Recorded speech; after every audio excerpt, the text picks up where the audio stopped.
Meeting, tonight's study session meeting for Tuesday, May 4th, 2021. Roll call, please, Ruth Ann. Member Carter. Here. Member Demmett. Here. Member Patton. Here. Member Pulaski. Here. Member Fisher is here. Vice President Exum. Here. And President Hall. Here. There are no additions, corrections, or modifications of tonight's agenda that I'm aware of. So we will move on to citizen statements, of which we have one. Felipe Menento, would you like to, I believe, stand up at the lectern there?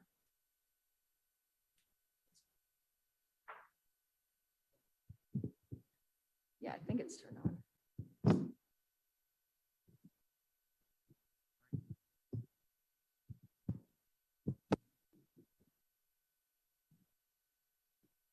Okay.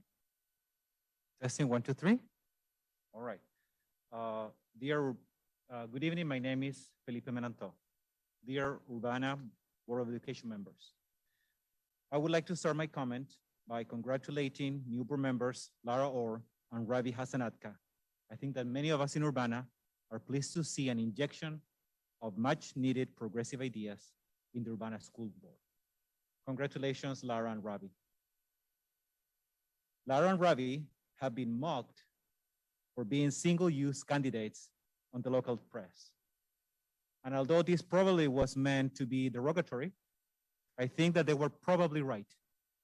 The single issue that they still have in their minds is to stop the systemic racism still prevalent in Urbana school, where the voices of white parents have had preferential treatment for too long.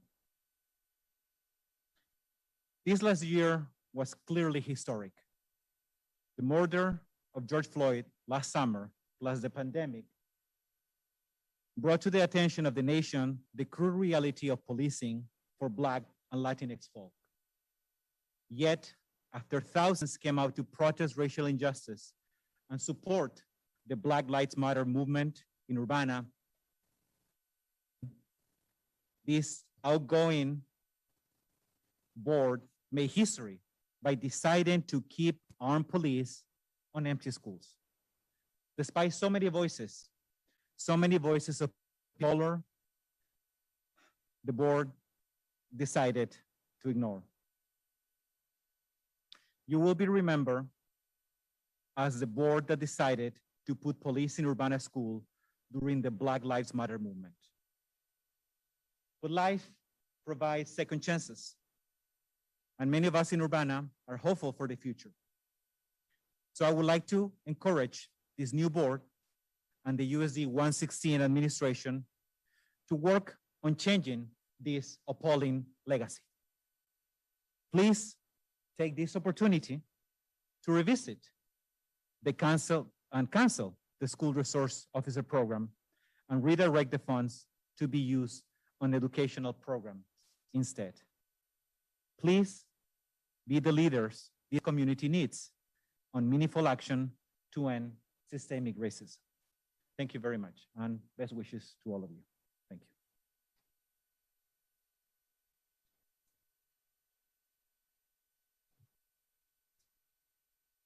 you. Okay, and there is no call for an executive session after tonight's current meeting. So I would like to ask for a motion to approve tonight's agenda. So moved. Second. Moved and seconded. Roll call, please. Member Carter. Yes. Member Demmett. Yes. Member Patton. Yes. Member Pulaski. Yes. Says yes. Vice President Exum. Yes. President Hall. Yes. Agenda is approved. And I also, before I continue on with tonight's meeting, I just wanted to give a thank you to Jason Liggett at UPTV and our John Gutzmer from USD for setting up all these cameras and getting us all set up tonight so that we could have this meeting here at the Urbana Middle School. It's a big occasion, so thank you for getting us all hooked up. Okay, and now we move on to the organizational portion of our board meeting. Please bear with me. This is the first one I've done, so I hope I don't flub it up.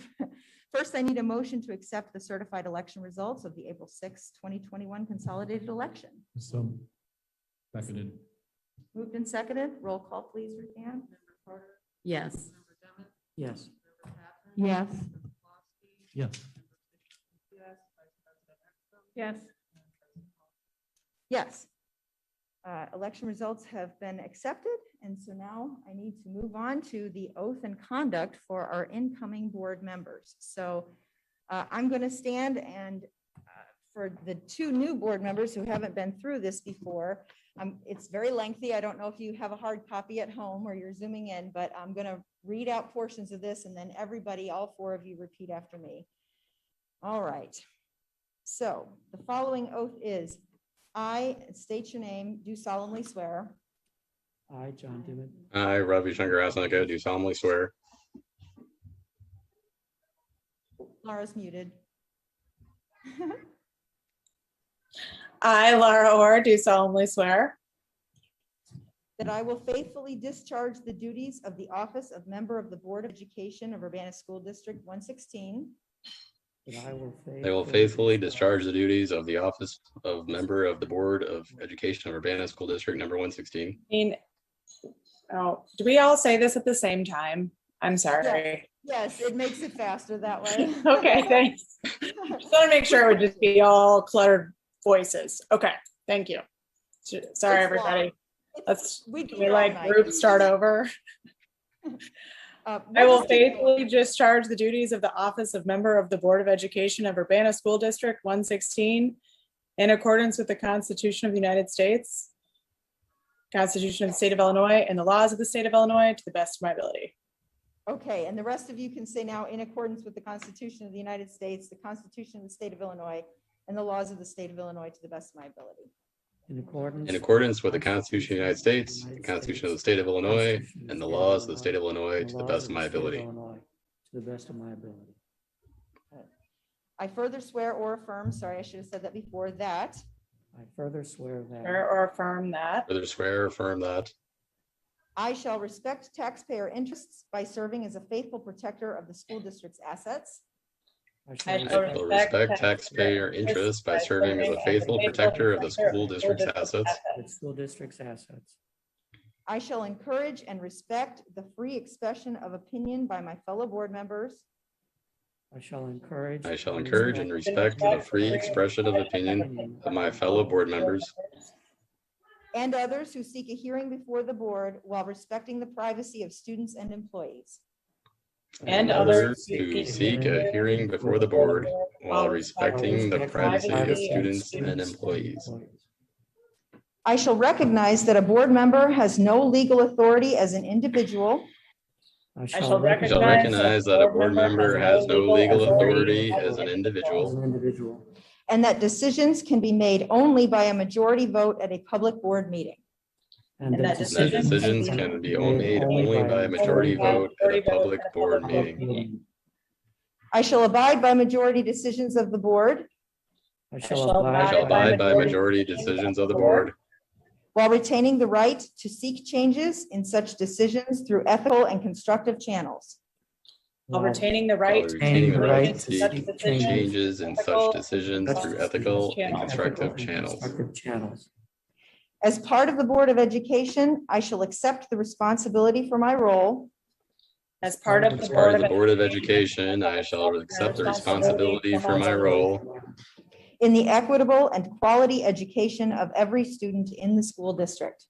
In the equitable and quality education of every student in the school district.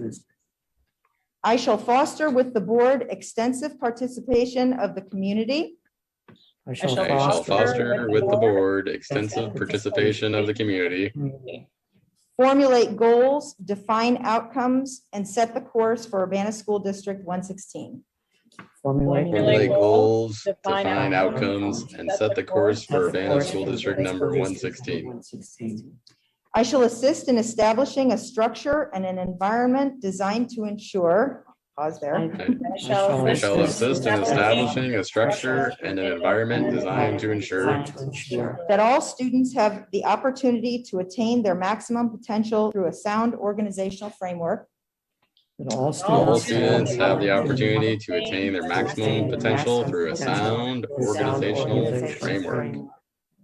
I shall strive to ensure a continuous assessment of student achievement I I shall strive to ensure a continuous assessment of student achievements and all conditions affecting the education of our children in compliance with state law. and all conditions affecting the education of our children in compliance with state law. State law. I shall serve as education's key advocate on behalf of students and our community's school or schools. I shall I serve. shall serve as education's key advocate on behalf of students and our community school or schools To advance the vision for Urbana School District number 116. To to advance advance the vision for Urbana School District number 116. And I shall strive to work together with the district superintendent And I shall I strive shall to work strive to work together together with the district superintendent to lead the school district toward fulfilling the vision the board has created, to lead to lead the school district toward fulfilling the vision the board has created, fostering excellence for every student fostering excellence for every student in the areas of academic skills, knowledge, citizenship, and personal development. in the area in the areas of academic skills, knowledge, citizenship, and personal development. So that is the oath. You have now been sworn in, and I welcome you, all four of you, to the board. Congratulations.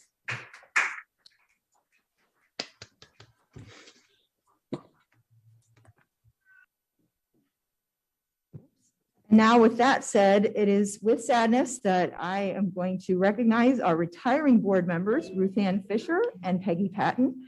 Ruth Ann, who served from 1999 to 2021, and Peggy, who served from 2009 to 2021. And anybody who wishes to speak is welcome to do so. I will start by just saying that I'm sad to see you both go, but I will say that you both helped me become a much better board member. I'm getting teary myself.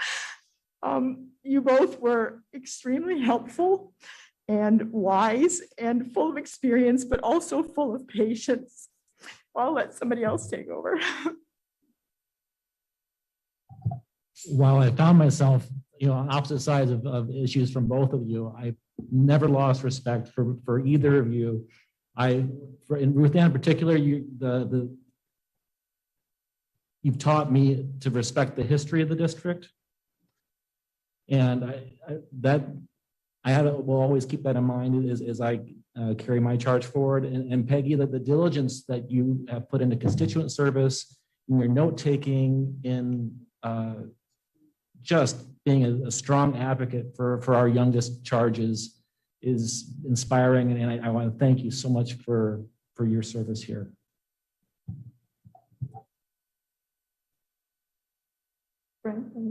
Anyone else? Thank you for all of your service. You go ahead. You've been here a while, so you probably have a ton more to say, but I just want to say thank you. It's been great knowing both of you and serving with you. And, even times when we agreed to disagree, it was always done in a diligent manner and respectful. And I just want to say I appreciate that, and I appreciate both of you, and you will definitely be missed. So enjoy retirement from the board. Yeah, Peggy, I want to, you're hidden behind those flowers. There we go. Always well prepared. Always kept us in tune with state and national trends. You maintained impeccable records and always civil, even in the midst of sometimes pretty important disagreements. But it's been a real pleasure.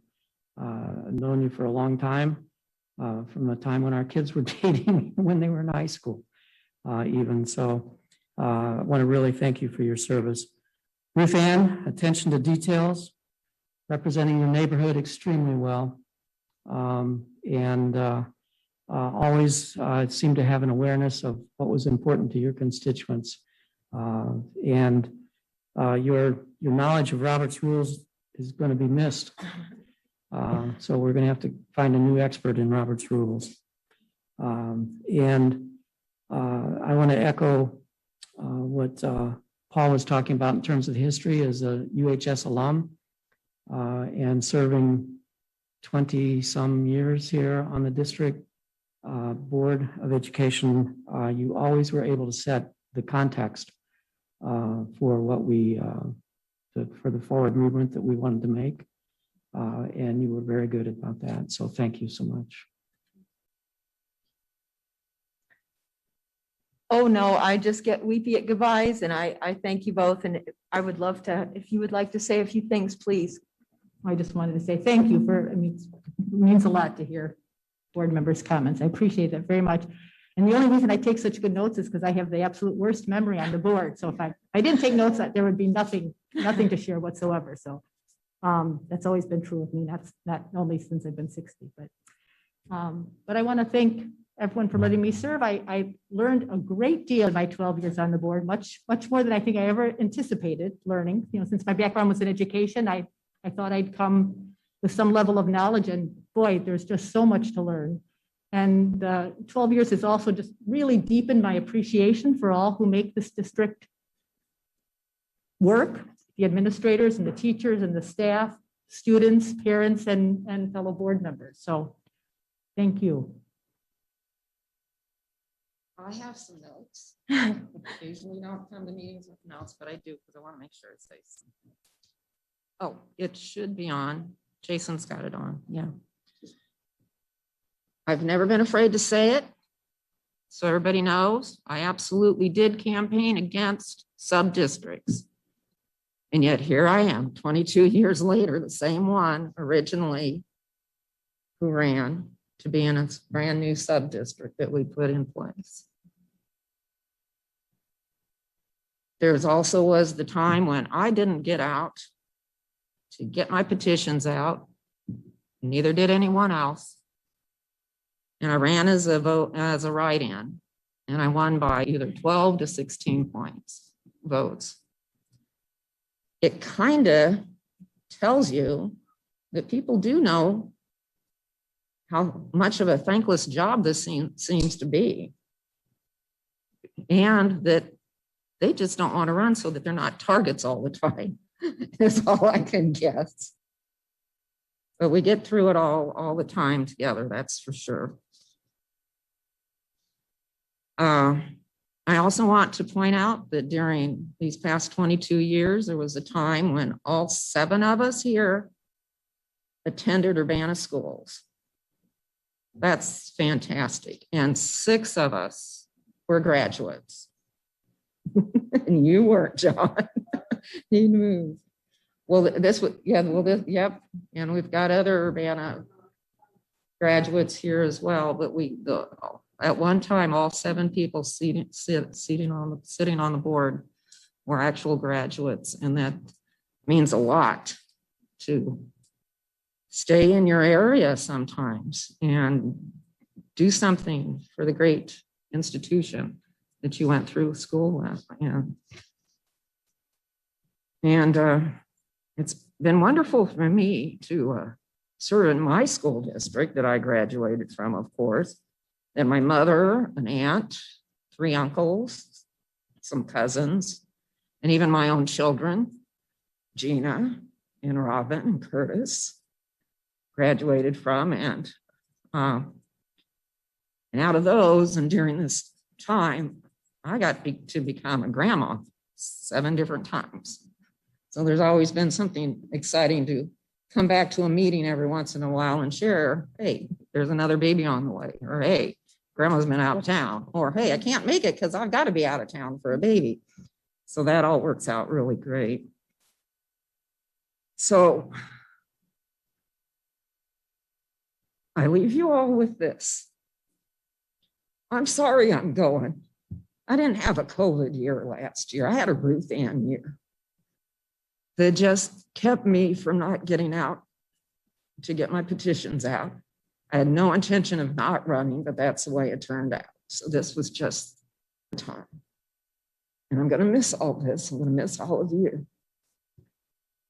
So continue to work in harmony with the policies, the rules, the laws that govern this body,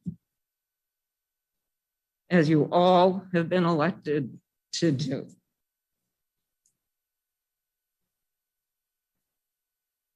And always, as we have, we check our egos and our agendas at the door. So thank you. I'm so glad I had 22 years of doing this. It's been phenomenal. The ups and the downs. I always said I would leave the board if I ever stopped having fun. That didn't happen. I'm still having fun. I just didn't run. That's all that happened. So thank you ever so much.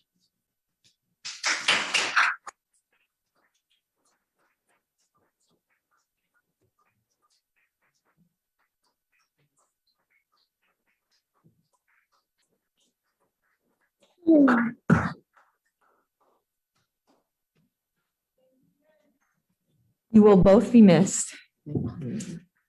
Okay, calmed myself down now. With that, we say goodbye and I need a motion, please. I move for an adjournment, sine die. And I'll second that. Moved and seconded. Roll call, please. Member Demmett, Yes. Vice President Exum, Yes. Member Patton? Yes. So- Member Fisher? No. Member Pulaski? Yes. Member Carter says yes. President Hall? Yes, and do we Oh, swear? I'm sorry. Member Orr? Yes. Oh, we say- No. No, it's the seven of us until we organize. Okay. Thank you. Thank you. I'm sorry, my mistake. I'm sorry. Sorry, Brenda. Sorry. It is, did Ruth Ann and Peggy vote? Yes, I called her name. Did I call you Ruth Ann? Yes, you do. Okay, I thought I called her. My bad. Okay, so the motion passes. So we're adjourned at this point in time. We have no officers and I'm definitely not going to be elected an officer. And so I will run this short part of the meeting. We do need a roll call vote I would like to open this rest of the organizational meeting. So now we need a roll call for attendance, and that does include our individuals. All right. Member Orr? Yes. Present. Not sure what you would like me to say. Present. Ravi, I'm going to try to say your name. I'm sorry if I mispronounce it. Member Hasandika, Osnetka, and I'm here. thank you. Member Demmett, Present. Member Carter present. Member Pulaski, Here. Vice President Exum. Here. Oh, sorry. And Member Hall. Here. All right, next is to take a look at the term of office. We're allowed by state law to have 1 or 2 year terms. And so if there is a motion, I would accept a motion to establish the term of office. I move that we establish 1 year, if that's okay with other people, if we need to discuss. instead But of we can 2. discuss after we have a motion. on the Yep, I floor. move for 1 year terms. I would second that. It's been moved and seconded. Is there any discussion about establishing a 1 year term? Hearing none, a roll call vote, please. Member Orr, Yes. Present.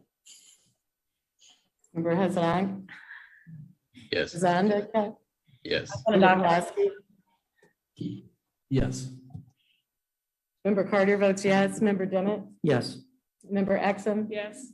Member Hall. Yes. Motion passes. Now we're prepared to elect our officers. So the floor is open for a nomination for president. I'd like to nominate Paul Pulowski. I'll second that. Moved and seconded. Are there any other nominations? I'd like to nominate Ann Hall. Can I do that? Yes, of course you can do that, but I would like to decline the nomination. Any other nominations? We can handle this one of 2 ways. We can vote on this individually, or we can vote on the officers as a slate once we have a slate. I'm open to either option. Does anyone have any particular? I think as a slate. I think we need to ask Mr. Pulaski if he would be willing to step up. That's true. I'm sorry. I am willing to accept the nomination. Thank you. With that, since we've got two new members, let's just do one office at a time. Yeah. I think that's better than doing a slate. So a roll call vote, please, for Paul Pulaski to be president. Member Orr? Yes. Hassan Dhaka? Member Hassan Yes. Dhaka? It's Hassan Nutko. Yes. Okay. Member Exum? Yes. Member Dimmitt? Yes. Member Carter votes yes. Member Hall? Yes. Member Motion. Pulaski? Yes. Motion carries. Now the floor is open for nominations for vice president. I would like to nominate Tori Exum for vice president. I second that. Tori, do you I'll accept? Yes. Tori accepts. Any other nominations? Any other nominations? Seeing none, roll call, please. Member Hassan Dhaka? I'm sorry, I'm going to have to practice your name. I apologize. Although, yes. Member Orr? Yes. Member Pulaski? Yes. Member Carter votes yes. Member Dimmitt? Yes. Member Hall? Yes. Member Exum? Yes. All right, motion carries. Next is secretary. Floor is open for nominations for who would like to be secretary. I'd like to nominate Brenda Carter. I'll second. Moved and seconded. Brenda, do you accept? I accept. As long as you practice names. So we can- Yes, I know. I will be practicing names. Sorry, Robbie. But, I know. I apologize. all right. Any other nominations? Any other nominations? Seeing none, roll call. Member Orr? Yes. Member Hassan Dhaka? Hassan Hassan Nutko. I mean, if you look at all the letters, you say them in order. Yeah. It's not Okay. DACA. There's not DACA. Sorry. It's Hassan Nutko. Yes. Hassan Dhaka. Okay, sorry about that. Member Pulaski? Yes. Member Exum? Yes. Member Hall? Yes. Member Carter votes yes. Member Dimmitt? Yes. Motion carries. Next, we're open for nominations for secretary pro tem. I'd like to nominate Ann Hall. I'll second.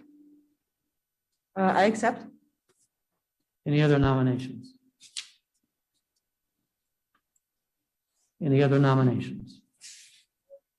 Seeing none, roll call vote, please. Member Hassan Dhaka? I'm sorry. Yes. Member Orr? Yes. Member Carter votes yes. Member Dimmitt? Yes. Member Hall? Yes. Vice President Exum? No. Yes. Member. Oh, Member Hall, Member Exum? Yes. Member Pulaski? Yes. All right, we have a full slate of officers. Next is we need a motion to establish our regular meeting dates, time and place.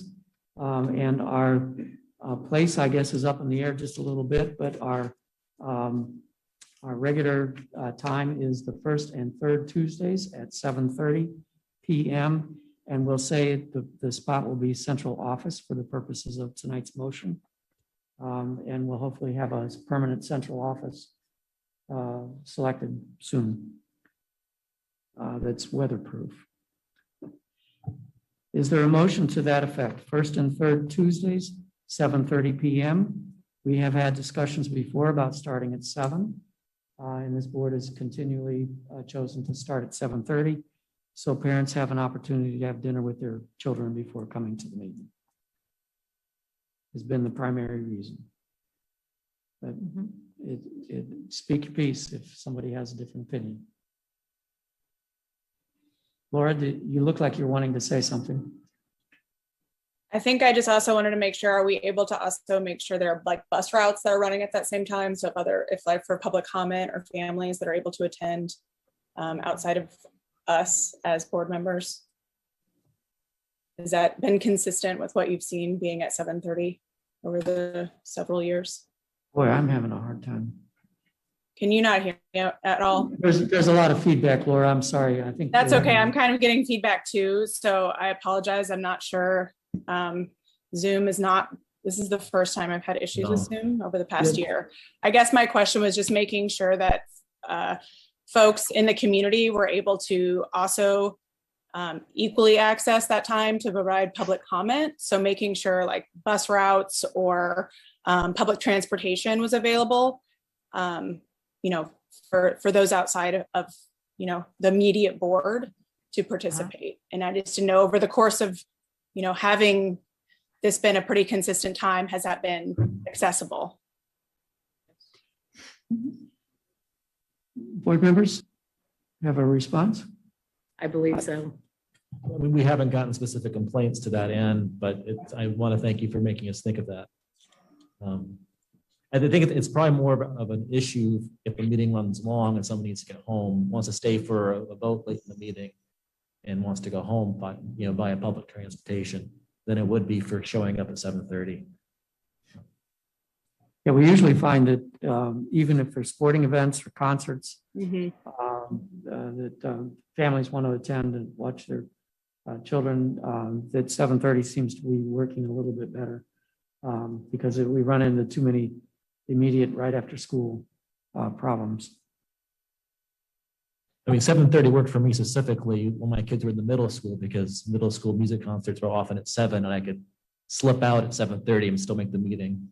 But that was my particular thing. Yeah, no, I think that's been true for a lot of us board members with kids in school, with concerts and sporting events. It's happened to everybody at one time or another. And for purposes of the viewing public, the reason we're not establishing the place as the North Ray Street side is we have roof problems at that particular spot. And we're trying to resolve that issue. And until that issue is resolved, I think we're just better to state it will be at central office.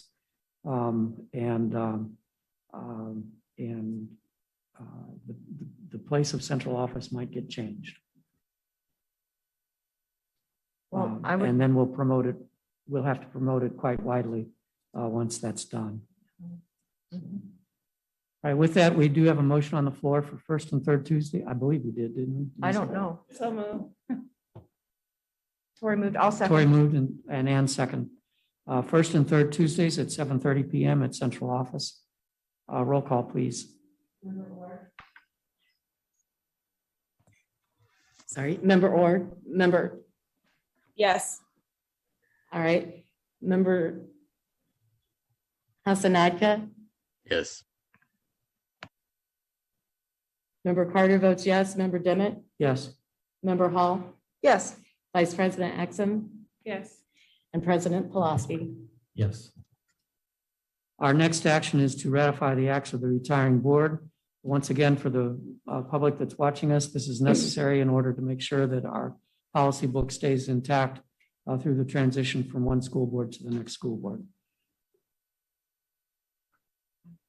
I see things happening on the screen. Is that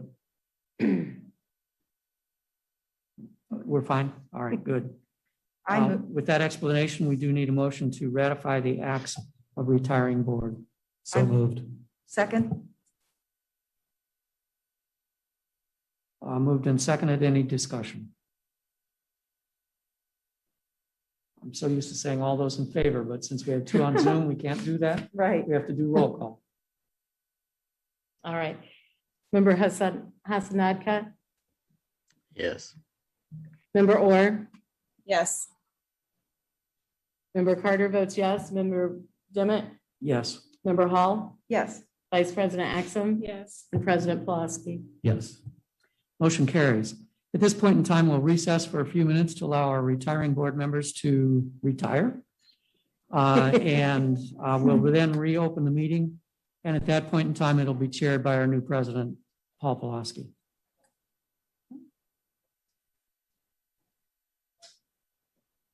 So Wish we could give us hug you just a few goodbye, minutes but- for transition.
Roll call, please.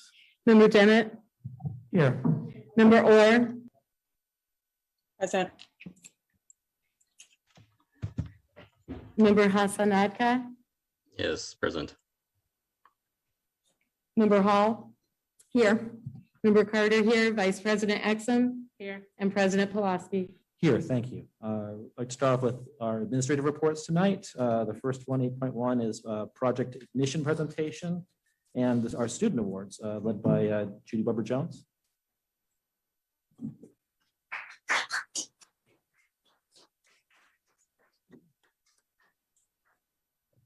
Again, my name is Judy Weber Jones, and I'm the one of the Urbana Project Ignition advisors, along with Nathan Watson.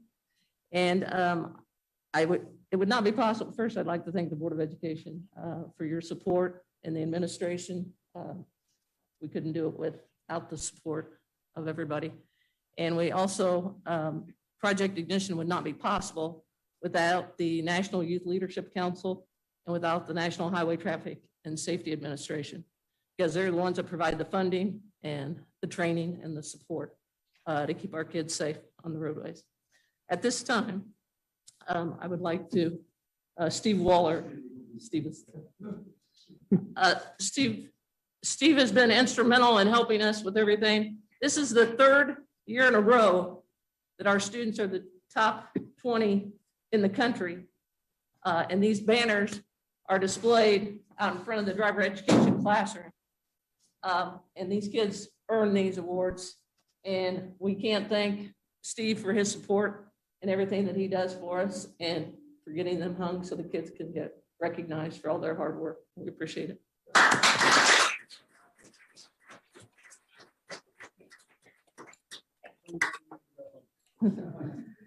At this time, I'd like to introduce my senior leader, Frankie, and also Park Mitchell. I think Park's gonna go first here with our presentation.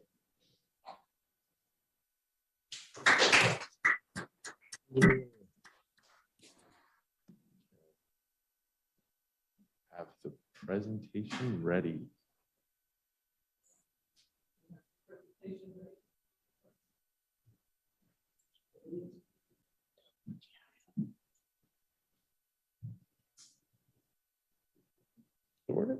There we go.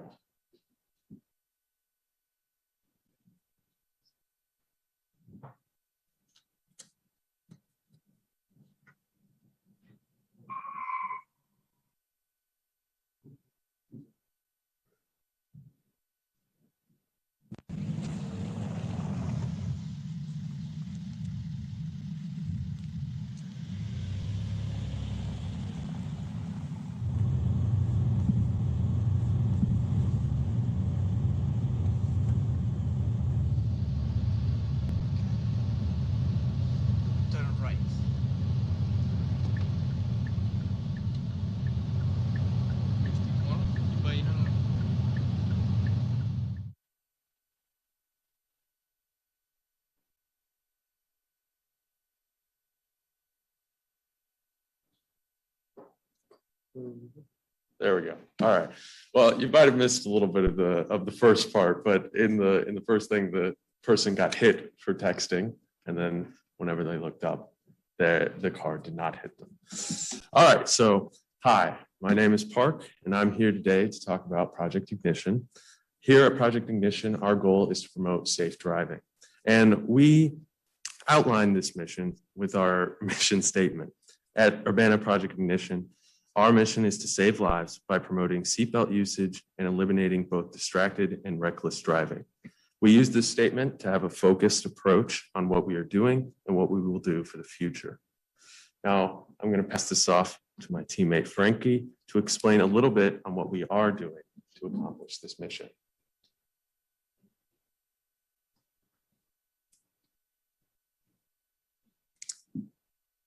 1, 2, 1, 2. Okay. As Project Ignition, we've done a plethora of things to get out our message and promote safe driving within our community of students and teenagers in Champaign-Urbana, specifically Urbana.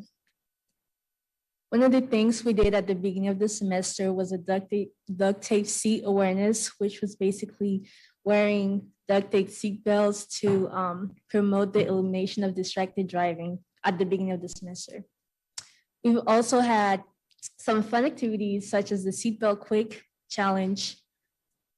And then we also participated in the Parkland College open house, and we utilized a distracted driving simulator to portray the difficulty of driving while being distracted by a cell phone. We've also handed out safety messages during this open house. And tonight, I'd like to highlight one of the most important things we've done at Urbana High School as Project Ignition. We did seatbelt checks at the beginning of each semester and throughout the semester to judge the effectiveness of our program and to assess the driving behaviors of students and staff in our parking lots. And we discovered that backseat drivers did not wear the safety seatbelts while drivers wore these seatbelts. And this discovery prompted us to promote our driving messages by using our merchandise and distributing these bags and water bottles with our PI logos to athletes this year to promote our message. These are the things we give to drivers and students after they're completing our program. And it includes a cell phone slip bag, which is supposed to keep your phone from being noisy, even if you don't have it on mute. We also received a grant from the National Highway Safety Group to kind of teach our young students in driver's ed about the importance of safety driving. We also have a Prom Poster that we did last year to, as a promise to encourage kids to not partake in dangerous activities during the month of prom. We've also had guest speakers over the years to kind of ingrain that safety message within our groups, leaders, and Project Ignition and members.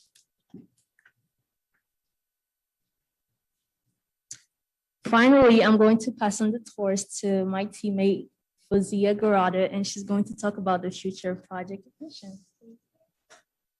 Hi, so beyond what we've already done, there are several things we're planning on doing. And one I'd really like to highlight is our local and national outreach. So locally, we've been sending safety messages and emails within the school district. And we hope to continue doing this locally. And we hope to reach out nationally as well. And reach out to student leaders within their communities and share safety messages, pamphlets that we use within our own community to promote our mission and safe driving. And beyond this, encouraging local leaders to, communicate with their also local governments about certain intersections that are prone to accidents due to bushes covering the way or something like that. So we also hope to empower leaders locally and nationally so that our mission, it's really, it's conveyed and more people can drive safely and be safe on the road.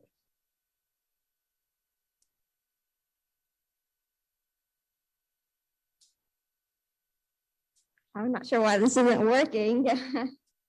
Okay, there we go.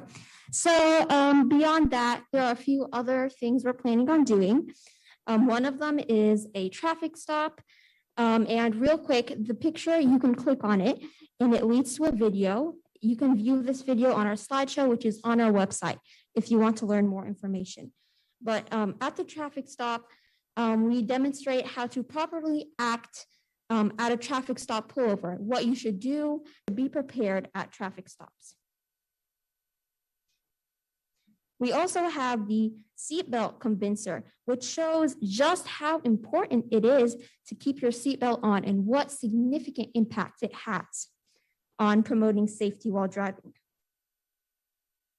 We also have the golf cart fatal vision goggles, which are students wearing the fatal vision goggles while driving a golf cart to see how distracting it is when driving, wearing those goggles that show how it is to be intoxicated while driving, to show just how important it is to be focused. We also have motorcycle safety, which shows about what things you need to do to stay safe while riding a motorcycle. We also have construction safety, which explains how to stay safe while driving around construction zones.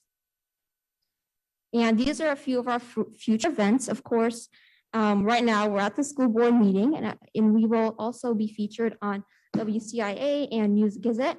As well, we will present our efforts at the IHSCDEA and the NSSP National Conferences for Driver Safety. Now I'll pass it on to my colleague, Banan. And sister, of course. Hello. Hello. Hello. Hello. So, safety messages and recognition. So now I'll talk on about our final point, our various safety messages and recognition that we've been a part of. So this is an award that we give out to our students at Urbana High School. Those who have the highest driving scores as part of their driver's ed class are rewarded these plaques that you see on screen. And we have various school outreach where we purchase materials with our My PI Project Ignition logo on them and distribute them to our student body, to especially students involved in various sports as a friendly and continuous reminder of the need to stay safe and protected while driving. We have hallway posters, which Ms. Judy Weber-Jones showed earlier to you all, that we hang up very proudly in our school. And we have various infographics. This is a student-produced infographic. I actually produced it. And among other infographics that we have as well. We have our t-shirts, which we proudly wear. All four of us are wearing today. That's one of 4 t-shirts that we have, all featured in the picture. We've also been featured in the IHSCDEA Idea Journal. And this is where we created this journal. This journal has been created to recognize people and programs who strive to make a difference. And we're so humbled and as well thankful to have been to fit that label as we continue to strive for excellence in what we do. That is encouraging and promoting driver safety. And we have the Saved by the Safety Belt Club, where we feature students who have gotten into car accidents, yet luckily been saved by the safety belt. And just goes to show the importance of just wearing a safety belt, how it could go to save lives. We've also been planning to do a Teen Traffic Safety Day, which is virtual this year because of COVID-19, where we continue to highlight students and their stories and the importance to stay safe. And this is Mr. Waller's interview that feel free to watch at your own time. The link is right there. Or Mr. Waller, would you be interested in doing a reenactment? And a big thank you to all of our partners, our teachers, our staff, Mr. Waller, Mr. Julie Flixon, our sponsors, our board. And it really couldn't have been done with all your help and in supporting us, encouraging us. And we have to give a big thank you to them and to all those names and many more that are mentioned on our slide. From the bottom of our hearts, thank you.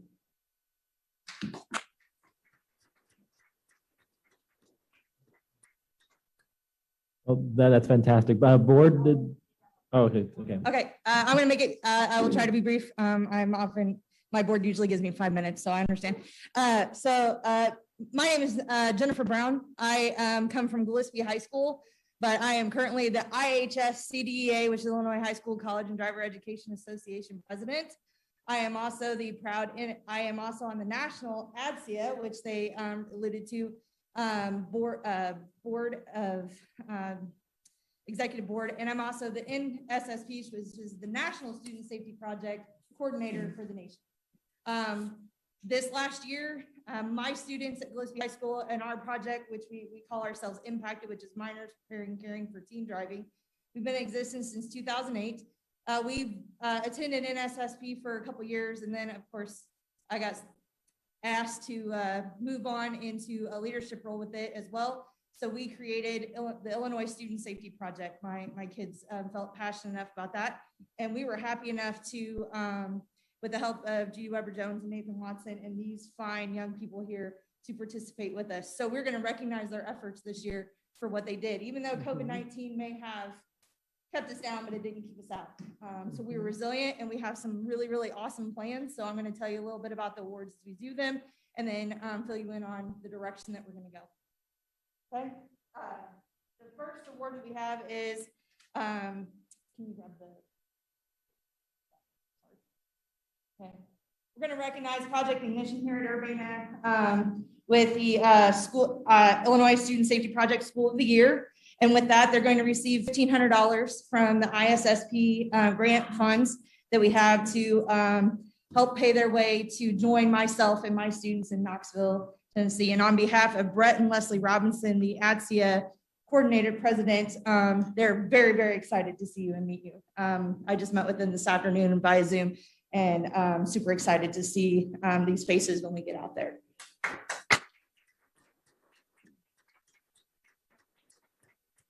Frankie, come up here.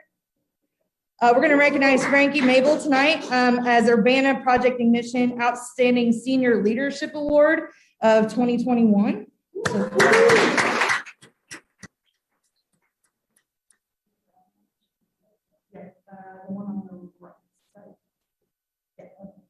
And I'm also going to recognize Frankie as the Illinois Student Safety Project Student of the Year.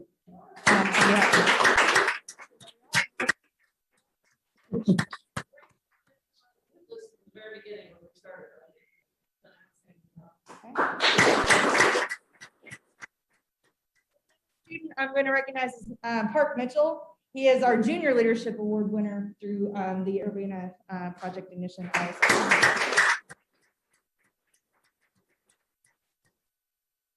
On behalf of the Illinois High School, College, and Driver Education Association, which I am proudly the president, serving as president of this year, we do have a teacher endorsement program that is training the new driver ed teachers to hopefully take our place, myself and Judy's place one day, and provide this this important program that we have in the state of Illinois, which we're very lucky to have. And on behalf of them, they have also provided $2,500 grant to help pay for the kids to join us in Knoxville as well, with hopefully with your blessing that we'll be able to travel there. And we are actually, with their help, we're going out to dinner here in a little bit. We're going to talk about, we're going to present an hour-long presentation along with it. They're going to get to know some Gillespie High School students from across, and then a couple other former students from across the state. And we're going to go out there and we're going to make a team effort. And we're going to make Illinois one of the forefronts of teen driver safety from teens, not just with the Drivers Ed Association, but because over time we have found that teens leading teens saves lives. They can hear us, but it sounds like the Charlie Brown teacher a lot, the wah. And but when the teens tell other teens and they use their voices get hurt. And that's why we're here today.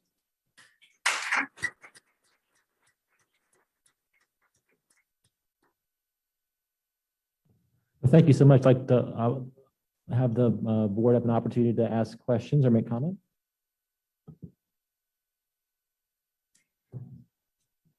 I just want to say thank you so much, first of all, to the leaders for just having this program. You know, I know that anytime you're leading the club, that's not an easy thing. I know you guys are there early in the morning to have the students come in and think about something that really could save so many lives. To the students, kudos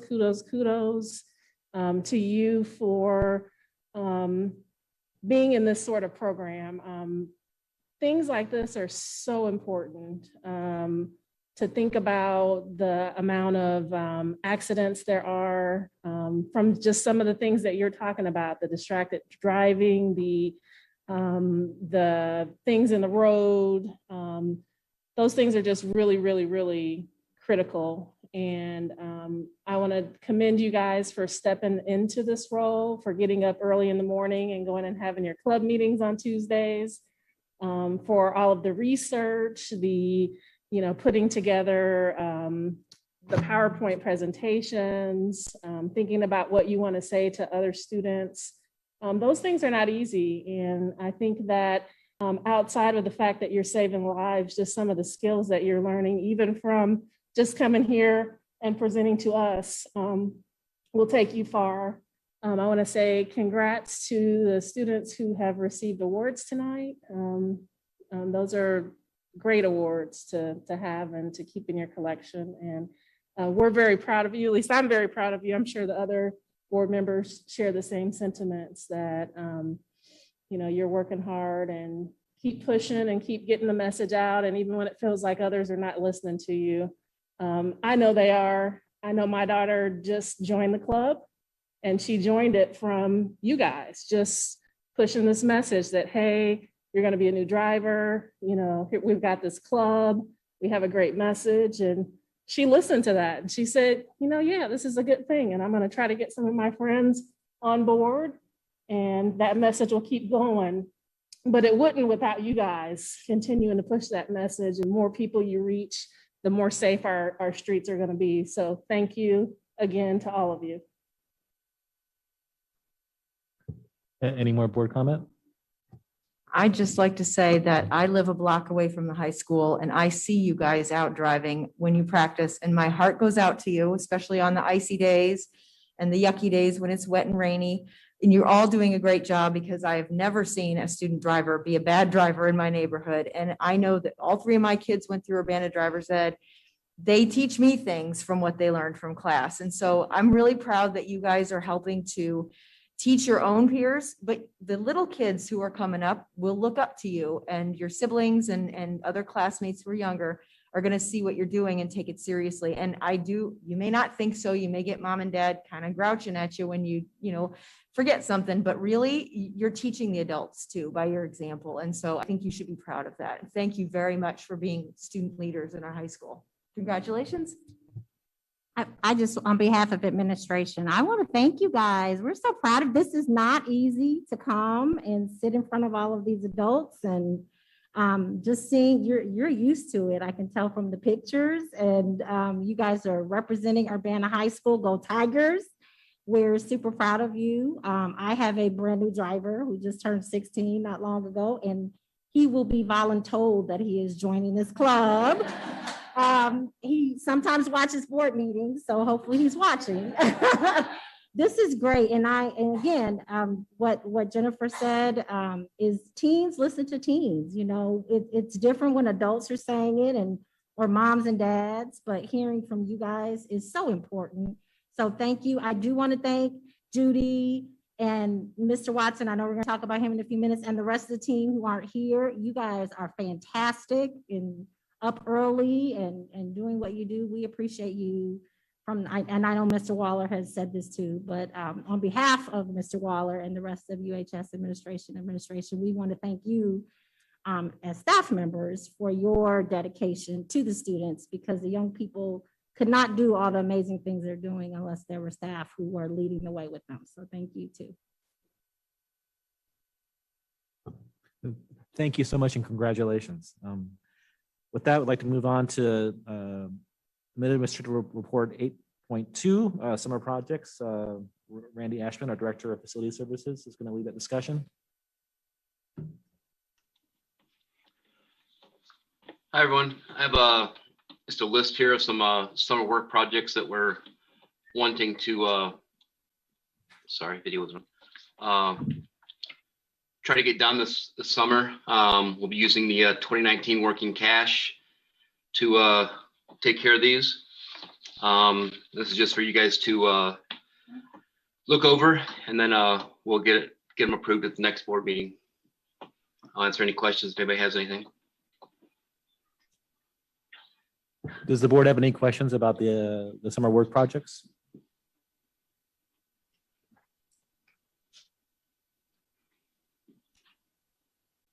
So let's. I do. Randy, how many filter systems in the air handling are you hoping to get to this summer? We have probably about, we have over 100 in, and we probably have 100 to go. And you And hope to have we're them all- doing, we're doing them you hope in-house. to have- Okay, so you hope to have it all completed by Yeah. the time we open school next fall? Yeah, we actually hoping to have it completed by the time we even get down to school this spring. That'd be a great help, and hopefully will increase the comfort level in us because of COVID, being able to get our schools open.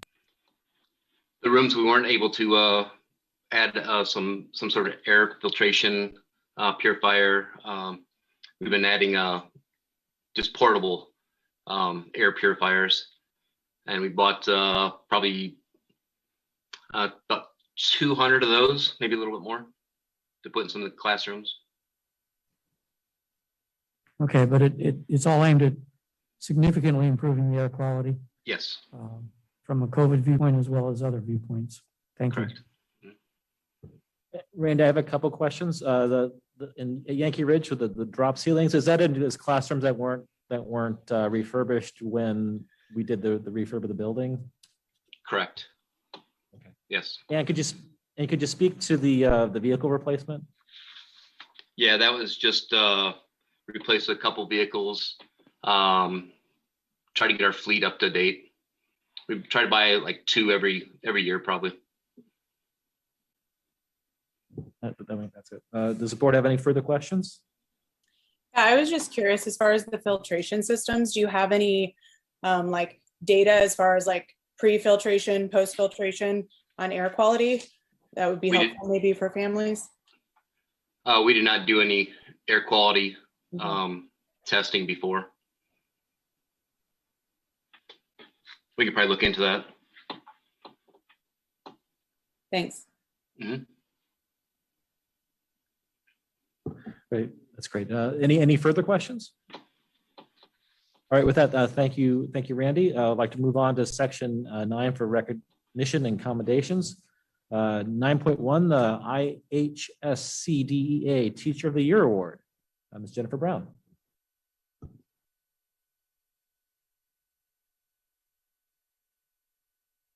So while they're gathering their stuff together, so this will be in the list of projects will be in front of us at the next meeting for approval. Said that, you may not have heard them. So I'm this sorry, I is just missed their that. first, and then you guys will, if you have questions in between now and then, but yes, at the May 18th meeting. Thank you.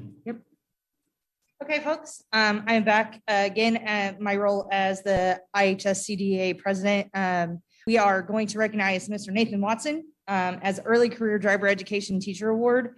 I'm going to read what the plaque says. It says, even though Nathan Watson has been teaching for some time, his involvement in driver education teaching started in 2017. Nathan has been a tireless and diligent teacher of driver education to his students. His creativity, vision, and dedication has created a pathway for learning for his students on a daily basis. He continues to provide students with the most up-to-date methods of learning, including use of technology, guest speakers, and creative delivery of instruction. Nathan has also been involved in receiving 3 Project Ignition grants and 3 Ride Illinois grants, and most recently, the TEP Grant Award winner. Nathan has utilized the grant money to improve the technology in his driver education classroom and start Project Ignition, a teen traffic safety service learning program. He purchased a 4K Ultra HD smart TV, a Blu-ray DVD player, and an overhead LCD projector to enhance the learning already taking place in his classroom. This technology has allowed Nathan to utilize the Oregon Driver Playbook, Driver's Edge curriculum, and ATSIA 3.0. Nathan plans on utilizing new technology to improve behind-the-wheel student learning outcomes, and Nathan has been recognized for his organizational and technological skills, professionalism, enthusiasm, and positive impact on the driver education program at his school. It was awarded on May 2021 from the Illinois High School, College, and Driver Education Association.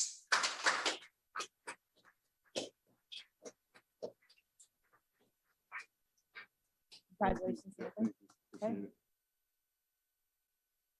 And then he also gets a $250 award, cash award also to use in his classroom. And then I have one other thing. And because I know how hard this job is and to lead students and take them to new heights.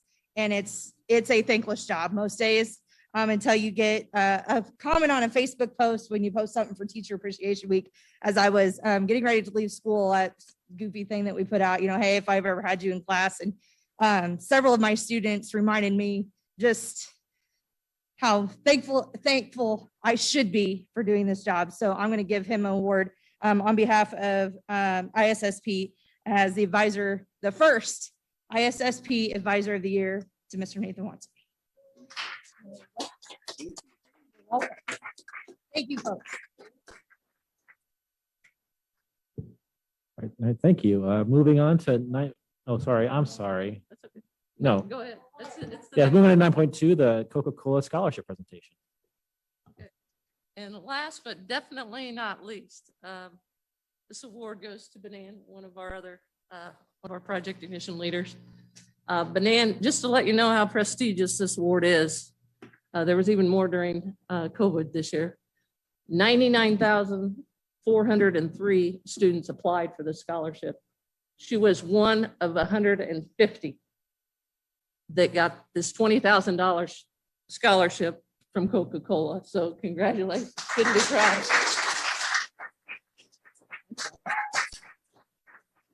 And while I've got her here, I just found out last week too that she got the PEO grant for $2,500. So we couldn't be prouder of all our students.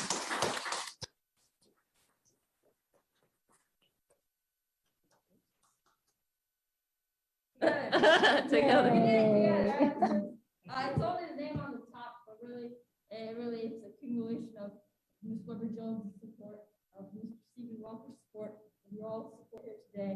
Really, it's only one name on top, but it hides what you've all contribute to make this reality. Well, it happened when she was driving with me, and when you get to driving, you get to know your students. And I saw the stuff she was doing for FEMA and all these other things, and I go, you need to apply for the Coca-Cola scholarship. I go, I don't think anybody can beat these credentials. She's getting a 5.85 on a 5-point scale, and all the other stuff that she had done, and drafted her to be a leader for Project Ignition, because anytime two students are even in academics, it's the national recognition that you get that's going to put you over the top. And like I said, I can't say enough about Banan, Frankie, all of my student leaders, and Mr. Watson, Mr. Waller. I'm just happy and proud to be a Urbana Tiger.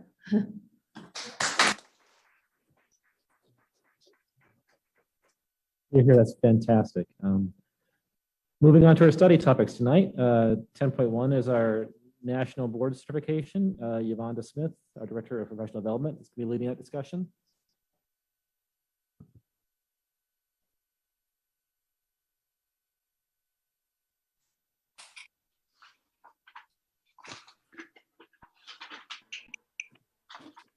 While John's getting them from the waiting room, I want to thank the students and I want to thank the board. I know we've been waiting to have an in-person meeting so we could recognize them in person.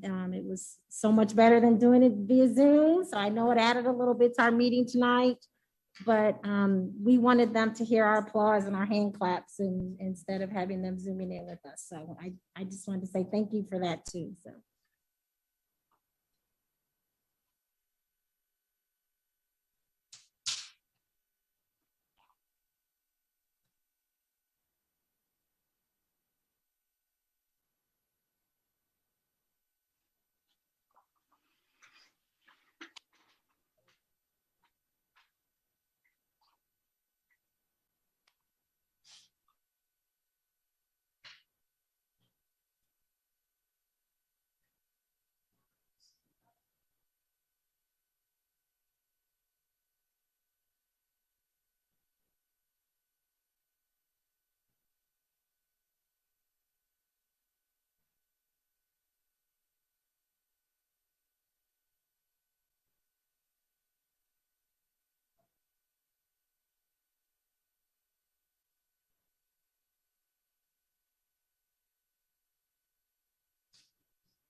or should we move on to 10.2 temporarily?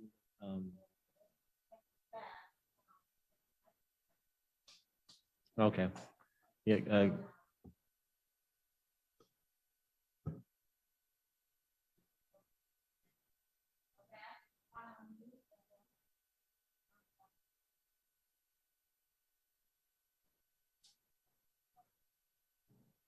Beth, can you hear me? Yes, if you go ahead and if you guys, yep, John has it up. Okay, Yvonne, you ready? Okay, good evening. Thank you so much for allowing Ms. Smith and myself to talk to you tonight about National Board and especially about the National Board Professional Development Cohort that we have in Urbana. I am Beth Mears. I'm the Professional Development and Teacher Leadership Coordinator for the district. I am a National Board Certified Teacher, an NBCT, that I received certification in 2006. I renewed in 2016. And Ms. Smith is here to facilitate the presentation with me. I'll let her introduce herself this evening. Good evening, everyone. My name is Yvonne Smith, and I am the Director of Professional Development. And one of my roles is to support the National Board process and the National Board cohort, along with Beth Mears. Tonight, we had planned on having Amy Smith join us. She is the Director of the National Board Resource Center at ISU, who works closely with our cohort, but unfortunately, she had a death in the family and is not able to join us. We can go to the next slide. So we just wanted to take some time tonight to just talk a little bit about what the purpose of National Board is. What is it? Why does Urbana have a National Board Professional Development Cohort? And how does the Urbana National Board Cohort impact the students in our district? You can go the next, thank you. So on the slide, there was a link to a video that I hope that you may have been able to watch. If not, you know, it's there for you to view. It is a video that is specific to National Board certification for Illinois educators. And this video clearly explains the process of the certification and how this voluntary, reflective, and personalized professional development really does impact student learning. And this happens by teachers thinking constantly and about their students, looking at their students. What do we truly know about our students? What instructional strategies and materials are best for them? And these materials, how are these materials able to help them grow, all based on their diversity, their cultural, and their individual needs. And so when you look at the slide, you can see that there's bold words and phrases that really do sum up what the National Board process is, that it's designed to develop and retain and recognize accomplished teachers, that it is the most respected professional certification available in K through 12 schools, and that NBCTs, they have met the profession's highest standards for accomplished practice.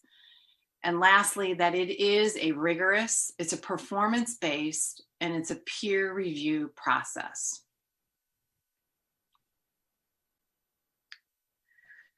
So each National Board certificate area has its own set of standards for accomplished teaching. So for example, my area of certification is early childhood generalist.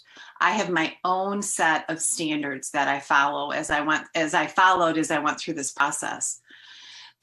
What you see on the slide are the 5 core propositions. And these are the building blocks or the foundation of each of the different certificate standards. So our teachers are committed to their students. They know their subjects.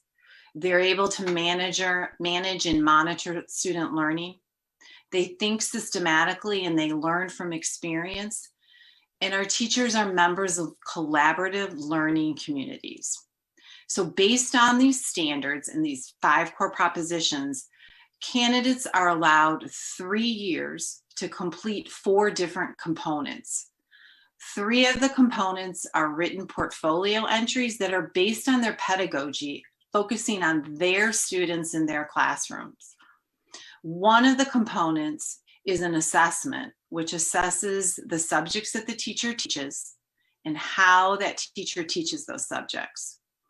And because the national board process is such a powerful, personalized professional development, in the district, we've encouraged our Urbana teachers to pursue this opportunity. And due to the number of Urbana candidates, we were able to establish, once again, our own Urbana PD cohort in partnership with the National Board Resource Center at ISU.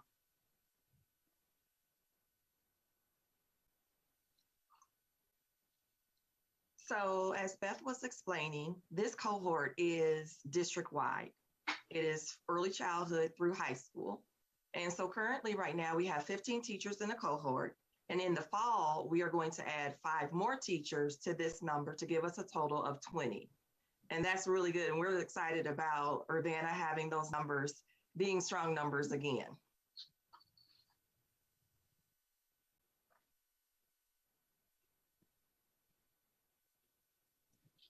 Now, when you talk about national board, there is a triad of leadership responsibilities. It requires for administration to work with the National Board Certified Teacher Facilitator, which is Beth Mears, and then also we work with a teacher liaison. It's very important. I wanted to point out that this is a district supported model.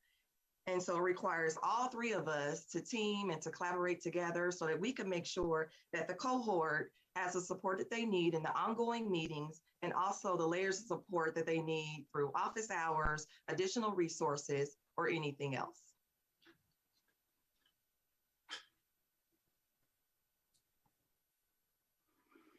So how do Urbana NBCTs impact our Urbana students' learning?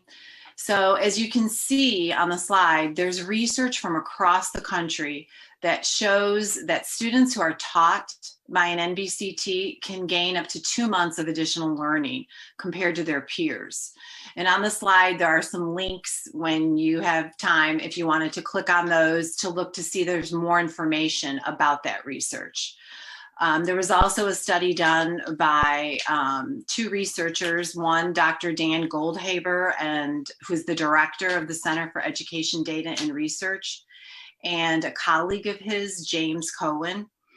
And they also did a study, and I'm going to quote a little bit of what they say. The bottom line from our study is that it adds validation to the claim that board certified teachers are, on average, more effective than other teachers. Board certification appears to be among the teacher credentials most consistently associated with student learning gains.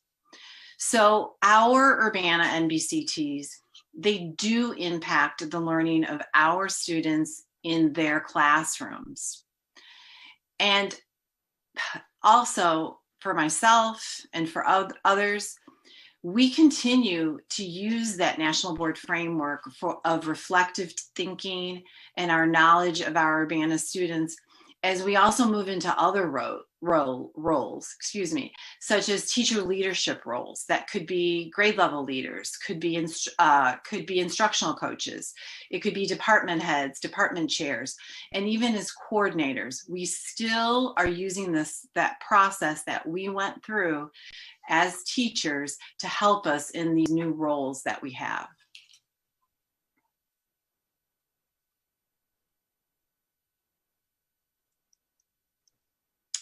So on the slide this is the list of the 2020-21 cohort candidates who are working on 2 components this year.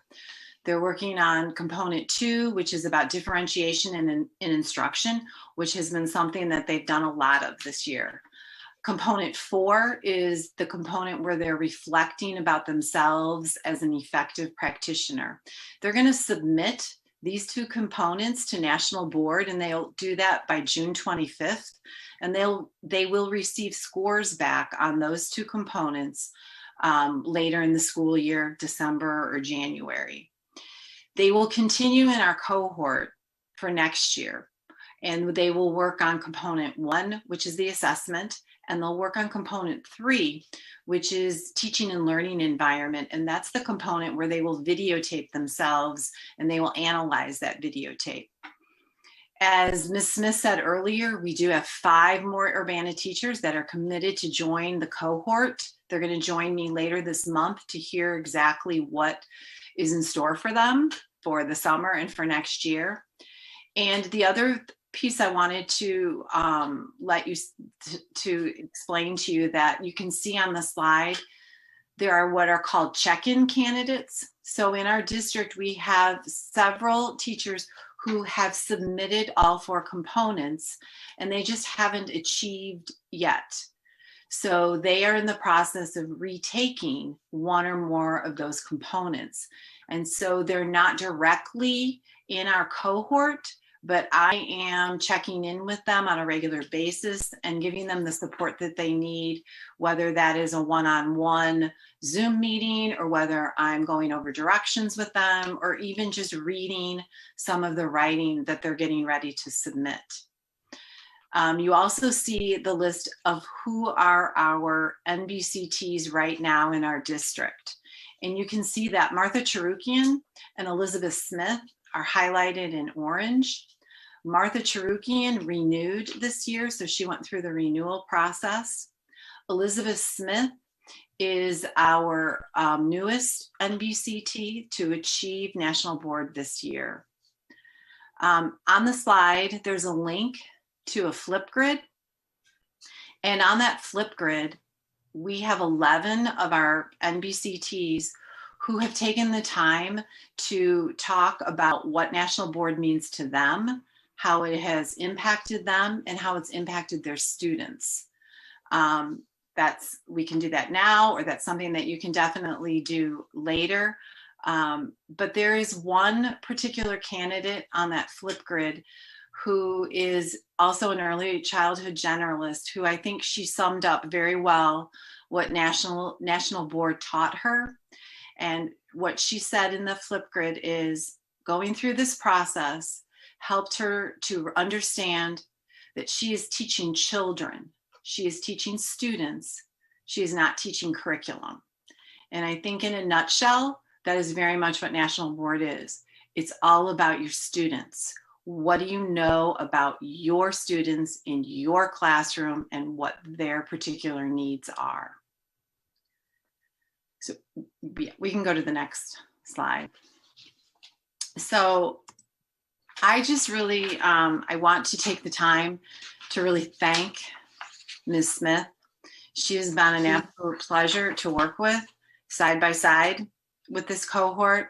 The administration, Dr. Ivory Tatum, Ms. Norton, the support has been great, but I also really definitely want to thank the school board, who has always given me the time to talk about National Board and how much it means to our district. And I just really do want to thank you very much for your support that you always provide for the Urbana teachers who are always striving to become accomplished teachers. I do thank you. And also the support of the incentive that you do give to our teachers once they become certified. So thank you very much. I don't know if anybody has questions or comments. Board, does anyone like to have a question? Well, if no one else says, I think I will. What can we do as a board to encourage even more staff to participate in this program?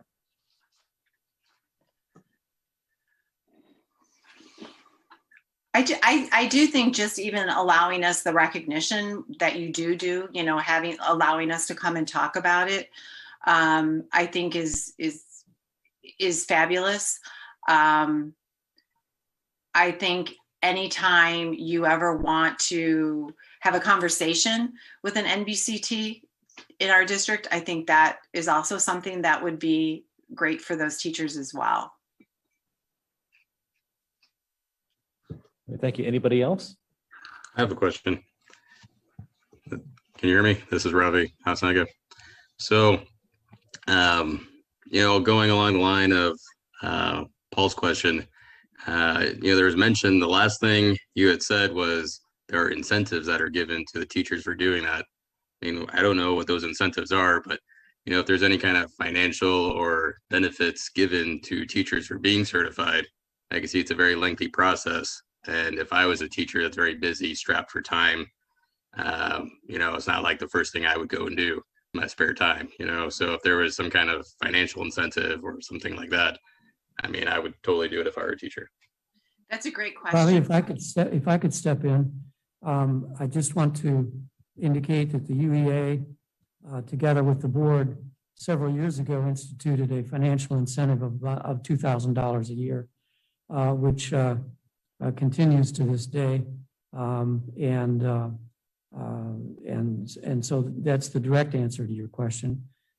Should we be thinking about more? Perhaps. But that was what we were able to agree with between the UEA and the board. And we're very grateful for that. We truly are.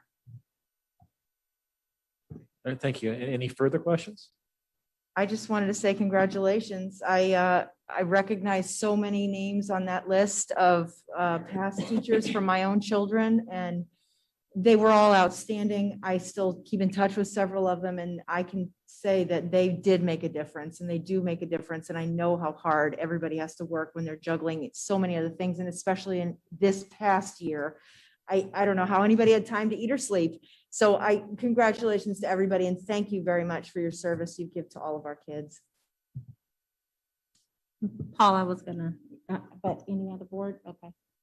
So I know Beth did not toot her own horn, and neither did Yvonne, but I do want the board and the public to know that this is we all know how strenuous it is and how much extra work it is. And I think the financial incentive that the board is committed to, we committed to that again during our most recent negotiations last year. We renew that commitment every year when we negotiate, and we are very committed to it. But I don't know if we realize what a premier program we have and how through the state of Illinois, we have one of the largest cohorts in the state. And I think that is something that we should be proud of. And I know Beth has put her heart and soul in this program with Yvonne. And we're really proud of their leadership, and just the way we represent across the state of Illinois is really exciting. So thank you for your leadership. And again, thank all the MBTCs for all their hard work. So. All right, thank you so much. Moving on to 10.2, we're going to talk about the consolidated district planning and grant updates. Dr. Tatum. So Todd Taylor is going to we have several people joining this presentation. This is a requirement. We are required by the state to present our consolidated plan to the board. So this checks a box for us, but it also is a great way for the board to kind of a check and balance to see how we are spending our grant funds, and that we're being good stewards of our grant responsibilities and the spending that we're doing. So Todd is going to lead this, and there's several other people who are going to present their pieces of the different grants and the different funding that we receive. So Todd. Okay, thank you, Jennifer. I do appreciate it. All right, good evening, board members and everyone. As Jennifer said, we'll be presenting, we'll do a couple of different things tonight. Presenting on our consolidated district plan. I'm going to be talking a little bit about what that actually is. And in addition, we'll be talking about our various state and federal grants and sort of how we are using those grant resources. So the Consolidated District Plan, or CDP, and this is, as Jennifer had mentioned, a relatively recent change and new requirement in the last couple of years for our federal entitlement grant. If you think of entitlement grants, those are the kind of grants where the district is allocated a certain amount of money each year from state and federal resources based on things like enrollment, outcome measures, poverty level, some are targeted population. It kind of depends on the grant, how that money is allocated to the school district, often flows to the state on down to the district. It's, as I said before, it became an ISBE, Illinois State Board of Education requirement 2 years ago, and this is expected to continue to be a requirement in upcoming school years. What it has us do is answer a common set of planning questions.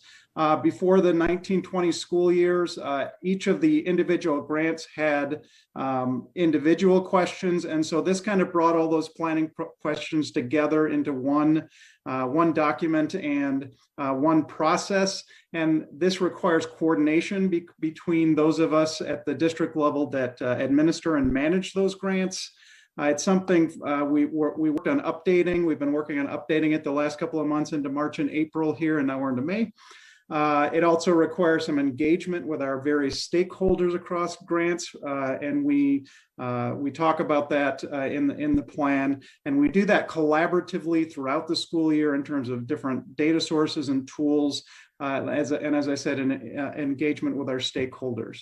So what's actually in the consolidated district plan? And you can see the bullet points on here. It's a variety of things. It has a summary of our district need assessments that we collect data on throughout the year, summarizes stakeholder engagement that we have with all of our district stakeholders. Has some information on consultation and collaboration we do with our non-public schools in Urbana.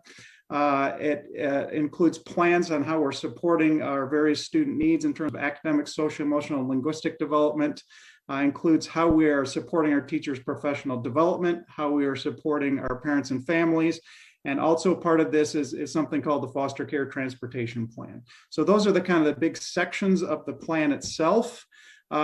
A couple of things that are not part of the consolidated district plan, but we're still talking about tonight because they do fall under that kind of umbrella of different grants, are any state level grants that we get. And some examples of that are some of our preschool grants, like our Preschool for All or Preschool Expansion grants, our Truancy Alternatives or TAP grant that's on there.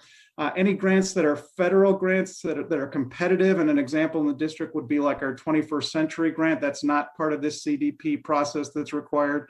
And then also not as part of that process are our newer ESSERS 1, 2, and 3 funding, and that's the elementary and secondary school emergency relief funds. So we talk about the timeline a little bit about this, and how this kind of works is the plan needs to be approved by the board before we submit it to Illinois State Board of Education. And then that plan has to be approved by ISBE before we can actually get individual grant approved for the upcoming school year, 2021 school year. We did go ahead and put this in a table format. These kind of visuals help me a little bit. So as we talk about the various grants that fall as part of the consolidated district plan, you'll see them on there. All of our various Title I, Title II, Title III, and Title IV grants, we're going to be talking about all of those, as well as our grant funding that comes through the Individuals with Disabilities Education Act. That is all federal funding. All the title grants fall under the Every Student Succeeds Act, and the IDEA funding, as you see on there, falls under the Individuals with Disabilities Education Act. So those are the pieces that fall under the consolidated district plan. The other grants that are not part of the CDP, but part of tonight's presentation, as I mentioned before, some of our state grants that deal with early childhood, our 21st Century Learning Center grant, our TAP grant, and as I mentioned before, our ESSERS funds. So those are the two kind of sections that we'll talk about a little bit tonight. So Carol Baker is going to take it over for the next kind of couple of slides here, our Chief Financial Officer, on some of the overall grant requirements of some of the different grants that we need to keep in mind. Thanks, Todd. Good evening, everyone. As far as all grants must have an application approved by ISBE before the funds are spent. What that entails is you have to go in and actually delineate how all the funds are spent by category. For instance, stipends, supplies, professional development, different things, equipment that you might purchase. So all of that has to go, and you have to have estimates for how you're going to spend on each of these different categories. And then once that's approved, you can begin spending the money. You could also request amendments throughout the year if your plans change. Up to 30 days before the end of the project, you can request amendments. We also have to do quarterly expenditure reports. The way all of these grants work is they don't just, if you get a $100,000 grant or $1 million grant, they don't just send $1 million to the school district. We have to actually spend the money, do expenditure reports quarterly, and then they reimburse us based on the money that we've spent. So it always is spend the money and then get reimbursed based on these quarterly expenditure reports. And we also have to do performance reporting to ISB as well throughout the year to show how we're meeting our goals. All of these reports through IWAS, that's the IWAS stands for the Internet Web Application System. But all of those electronic reportings go through the business office, and we have to approve them before they're submitted to ISBE. Obviously, the goal is to spend all of these funds before the end of the grant period, but some of the federal grants do permit carryover. So if you have unused funds at the end of the year, mostly the federal grants allow that. Otherwise, most state grants, if you have unexpended funds, those will have to be returned. So we always do our best to try to spend the funds before the end of the grant period. We have had some flexibilities though with COVID to be able to, they've been carrying over a lot of these funds just because of inability to have kids in school, especially last school year, we weren't able to spend out some funds. So they did allow carryover of most of the grants last year. As I said, we do electronic submission of grants, claims, and all the reports through IWAS to ISBE. And the project start date and end dates vary by program, but most of them do go through our fiscal year end date of June 30, but some of them we can choose to extend through the summer through August, which we do a lot for ones that entail summer programs. All the grants are subject to audit every 2 to 3 years by ISBE, so they send in auditors to look at all of our documentation and to make sure that how we've reported how we spent the grants is actually how we've spent them, and they'll look at detailed expenditure to make sure that we have receipts for everything. And then they also are audited by our outside auditors annually that come in that we pay to have for our annual audit. So they do come in and check up and make sure that we're doing what we're supposed to be doing. So now the individual grant coordinators are going to summarize how the grant funds were allocated this year and highlight any changes for next school year. Great, thank you, Carol. So first up, we have Beth Ladd, our Urbana Early Childhood School Principal. Good evening. Thanks, Todd. I just want to take a second. This is my first year at Early Childhood, and I want to thank Carol Baker and her office for all of their support in managing these grants with me. Kelly Russell, who's also in our building managing another grant, and then the previous principal, Chris Valls, has been extremely helpful as I transition. As you can see, we have 2 grants for our early childhood program. We have 12 classrooms, teachers at early childhood school for the Preschool for All grant, and a great deal of our money is spent on salaries and benefits for our teachers and teaching assistants. We're also lucky enough to have an instructional coach, an ELL coordinator, family coordinators, and a mental health specialist through this grant with this program. We support speech therapists through this program who help manage our screening process. And then the rest of our money is spent on supplies and materials and purchase services. Ideally, we would have 360 total children in this program. And most years we're close to that number. And this year we are shy of that number based on just everything that's going on in the community and the world right now. So our goal over the next couple of years is to get that back up to where we're serving as many students in our community as we can. Our funding for this last year was $1.3 million, which was a little shy of what they had told us we were going to get for this year. And that was based on the state needing to cut back on several grants to help manage and fund what was necessary to manage the pandemic. And our anticipation is that for next year, we will go back up to our previous funding allocation. And then we also are lucky enough to have a program at King Elementary where we have 2 classrooms under the Preschool for All expansion grant. And this program is an all-day program. We serve 31 students in that program, and we are fully we have fully enrolled in those classrooms right now. That grant is much smaller, $300,000. Again, most of the funding is going towards salaries and benefits for 2 teaching assistants, 2 teachers, 3 teaching assistants. This grant also supports part of the salaries for the instructional coach, our ELL coach, and our mental health specialist, and supports our assistant principal and office and family coordinators as well. This program is geared towards students in the King boundaries, but also is able to support our students who are most at risk since it is a full day program. This total grant was slightly less than what we expected, again, the same as the other, but we anticipate that going up again for next school year.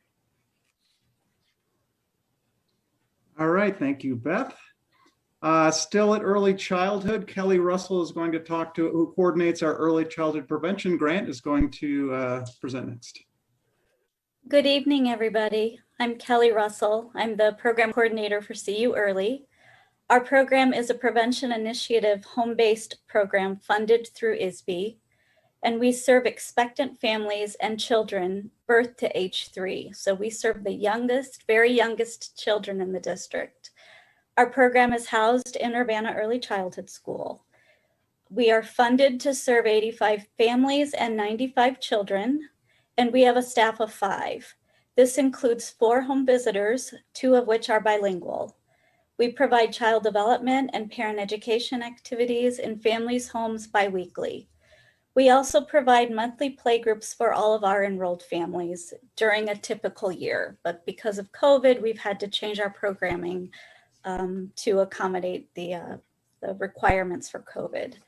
Our program staff complete developmental screenings on all enrolled children and make referrals to early intervention if a delay or a disability is suspected. When children are pre-K ready, we help transition them into Urbana Early Childhood, Champaign Pre-K, or Champaign County Head Start. Our program is unique in that we have a joint grant to partner with the Champaign School District to provide services to pregnant and parenting teens in all of the local high schools, alternative schools, as well as Urbana Adult Ed. We implement the Baby Talk curriculum, and we are quality confirmed, which means our program has met and exceeded all of the requirements to provide the highest quality services to children and families. Thank you. All right. Thank you, Kelly. Next up is Deanne Webster, who is our Director of Family Engagement and Student Supports, who's going to talk about. Good evening, everyone. Title I, Part A focuses on the whole child of connecting the schools, school, community, and home, social, emotionally, physically, and cognitively. So we try to make sure that we allocate our funding for Title I to be supplemental. We don't buy curriculum, but we do buy supplemental materials and supports, including staff, with our Title I funds. So Title I is outlined with 3 essential goals of student learning, learning conditions, and elevating educators.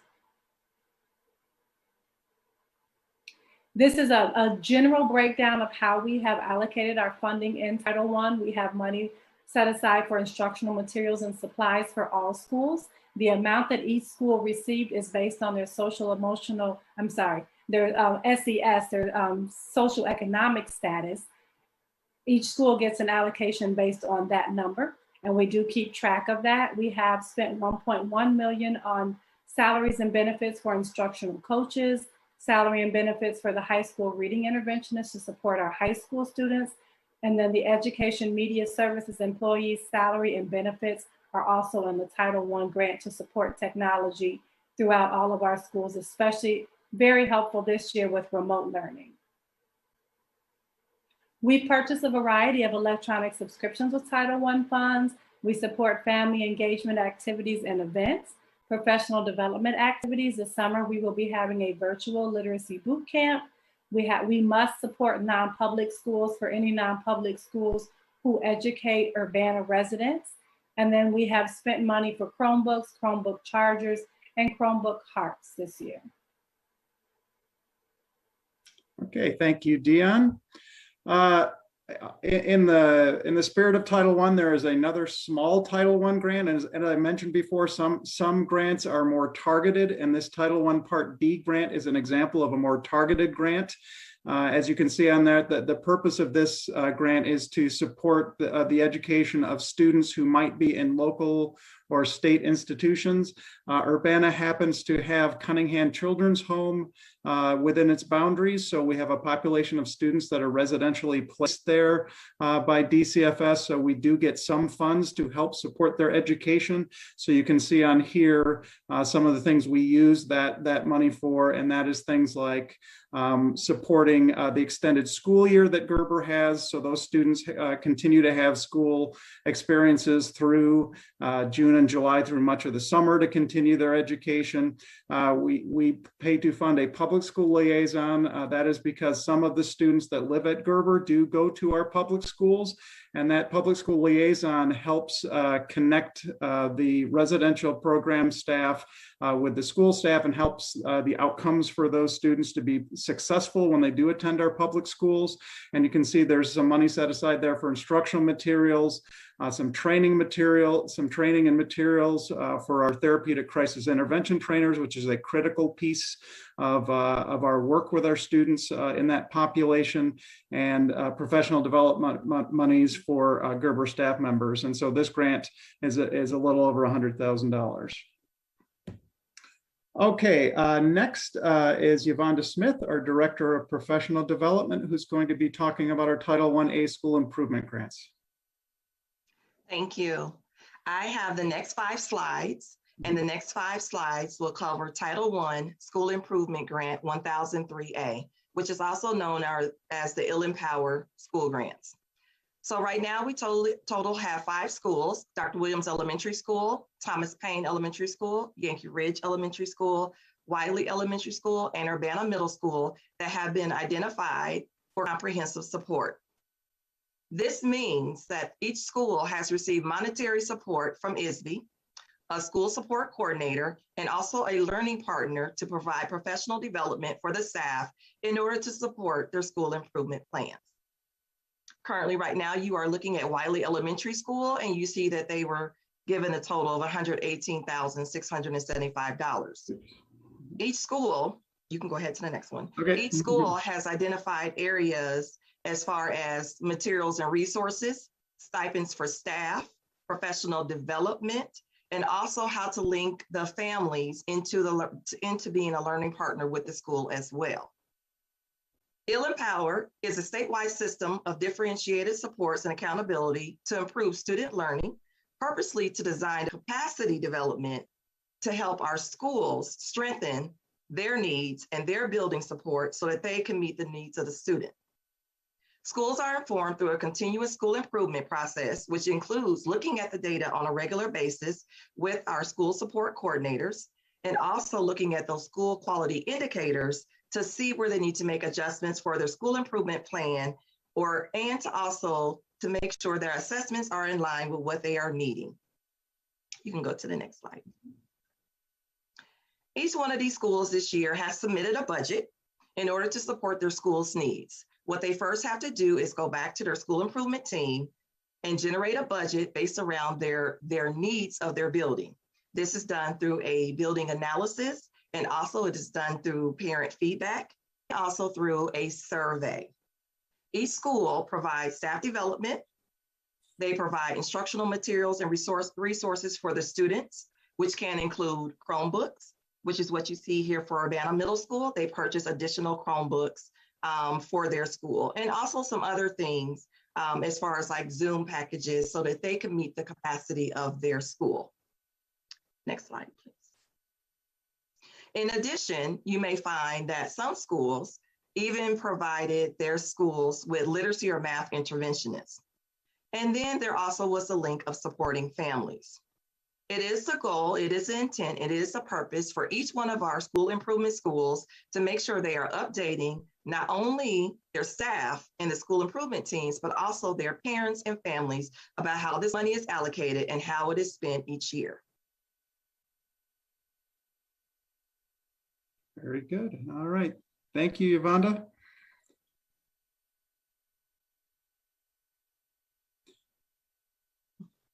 Okay, and you have Title II next, yes. Yes, and I am also in charge of Title II, which is the Teacher Quality Grant.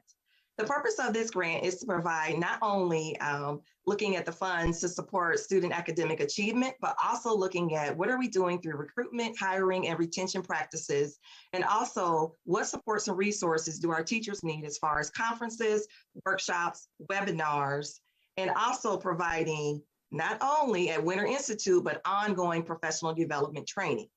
If you do notice on the screen, at last month's presentation, I did present about AVID. And so you see, this is where our AVID program for Urbana Middle School, the training, the resources, and everything that comes with AVID to support them, it comes out of the Title II Teacher Quality Grant. All right, and Deanne, were you going to just say a few words about Title IV here? Absolutely. Normally, we transfer our Title IV funds into Title I because they're pretty much the same. Title IV is more focused on well-rounded education. So it could be physical education, it could be arts programs, computer programs, etc. Last year, our previous professional development coordinator didn't spend all of the money. So we used the last $17,931 from fiscal year 20, for PE equipment for the elementary schools and middle schools. So that's where that $17,931 came from fiscal year 20. But next year we do anticipate transferring Title IV into Title I. Great, thank you. Mm-hmm. All right, next up is Linda Gibbons, our Director of Grant-Based Programs. Hi, everyone. I'm Director of Grant-Based Programs, as Todd said, and tonight I'm going to talk to you about the 21st Century Community Learning Centers grants. These are federally funded grants. We receive the money from the federal government, although it is all of the funds and the program is overseen by the Illinois State Board of Education. This is a competitive grant. We did have to compete. It's not entitlement. So we did have to compete with schools across the state of Illinois and also the community agencies throughout Illinois. So it was quite a process. There is quite criteria that we follow in order to meet the needs of the grant. We have to demonstrate a need to receive the grant. So what are the funds used for? Well, the 21st Century programs are called, sometimes you're going to hear it, that they're called 21st CCLC as an acronym, and SPLASH programs. These are all funded by the 21st Century Community Learning Centers funds. And the funds are used to create out-of-school day programs. So a couple of the schools, the middle school and high school, have before school programs. And all of the schools that have grants have after school and summer school programs. So the 5 schools, we have 3 grants and 5 schools. Urbana High School has 1, Urbana Middle School, Dr. Williams, King School, and Leal School all have grants. So programming that we offer is academic instruction. Students can go in after school and receive a reteach of information. There are homework labs. Urbana High School has a study tables program for student athletes, all kinds of different academic programs, along with enrichment programming and recreational programming. So we take field trips, we do a variety of STEM activities, dance, art, nature, culinary classes, swimming, coding, rockets, and Legos. So over the last year, we have been fully virtual. So that has been difficult, but we have really tried to keep the momentum going. And we've done exciting things like the Bloomington Miller Park Blue Zoo came in and did field trips, virtual field trips with our students. So we've kept all the programs running. I will say the first grant we received for Urbana Middle School, we received in 2005. The second grant for Dr. Williams and King, we received in 2010. And the third grant we received for Leal and Urbana High School in 2012. So since that time, we've been able to keep multiple continuation grants going and keeping the funding going for 16 years for the middle school program. So we primarily spend our funds for instruction, for staff salaries and benefits. We hire everyone internally, they're all district employees. We have a coordinator at each site. We have teachers and support staff carrying out the programming. We also have community partners. Urbana Park District has been a partner of ours since 2005. They come in and do a variety of different activities with students almost every evening. We purchase materials each year. This year we purchased STEM kits. We're purchasing summer books for students or children to take home over the summer. We do a yearly evaluation, which we submit to the Illinois State Board of Education. And we spend quite a bit in transportation each year, making sure our kids have a safe way to get to the program and go home at night. So we have on any given night, prior to COVID, we may have had 500 students between the 5 different schools involved in after school programming. Since COVID, we have about half that number of students. So we are hoping to really continue on and build our numbers back up. Right now, we're feeling really hopeful. We have summer programs that we are planning for. We have great numbers already. I believe there are 70 students signed up for just the Dr. Williams program. So we're excited about what's ahead for us for summer. And just in addition, we provide transportation and a light supper for students that need the transportation, and all students receive a light supper before they go home. So I also wanted to just mention to you, we have a state after school program grant. We are in our 4th year of that grant, and that grant funds our summer transition programs for 5th graders coming into the middle school into 6th grade, and for 8th graders going to the high school into 9th grade. That's a pretty exciting program too. It takes place during the summer for 2 weeks, and we're excited to have that, to offer that again this summer. So I just want to tell all board members, please feel free to come and visit the programs. You are always welcome. And if you have any questions, please let me know. Thanks. All right, thank you, Linda. All right, next is Shauna Shear, our Director of Student Engagement and Adult Education. Good evening, everyone. So I oversee the TAOP grant, which is our grant to support increased attendance rates at the schools, and also help support our program at Adult Education to provide an optional attendance center for students who are not being successful at the high school. Most, and we share that grant, part of it goes to Adult Education and part of it goes to the district, and you can see the cost breakdowns there. In terms of Adult Education, the grant pays for a portion of our 3 teachers, a portion of our social worker, our transitions coordinator, and some staff development and materials and supply costs. This year, we also added some bus tokens for students to get to and from our facility.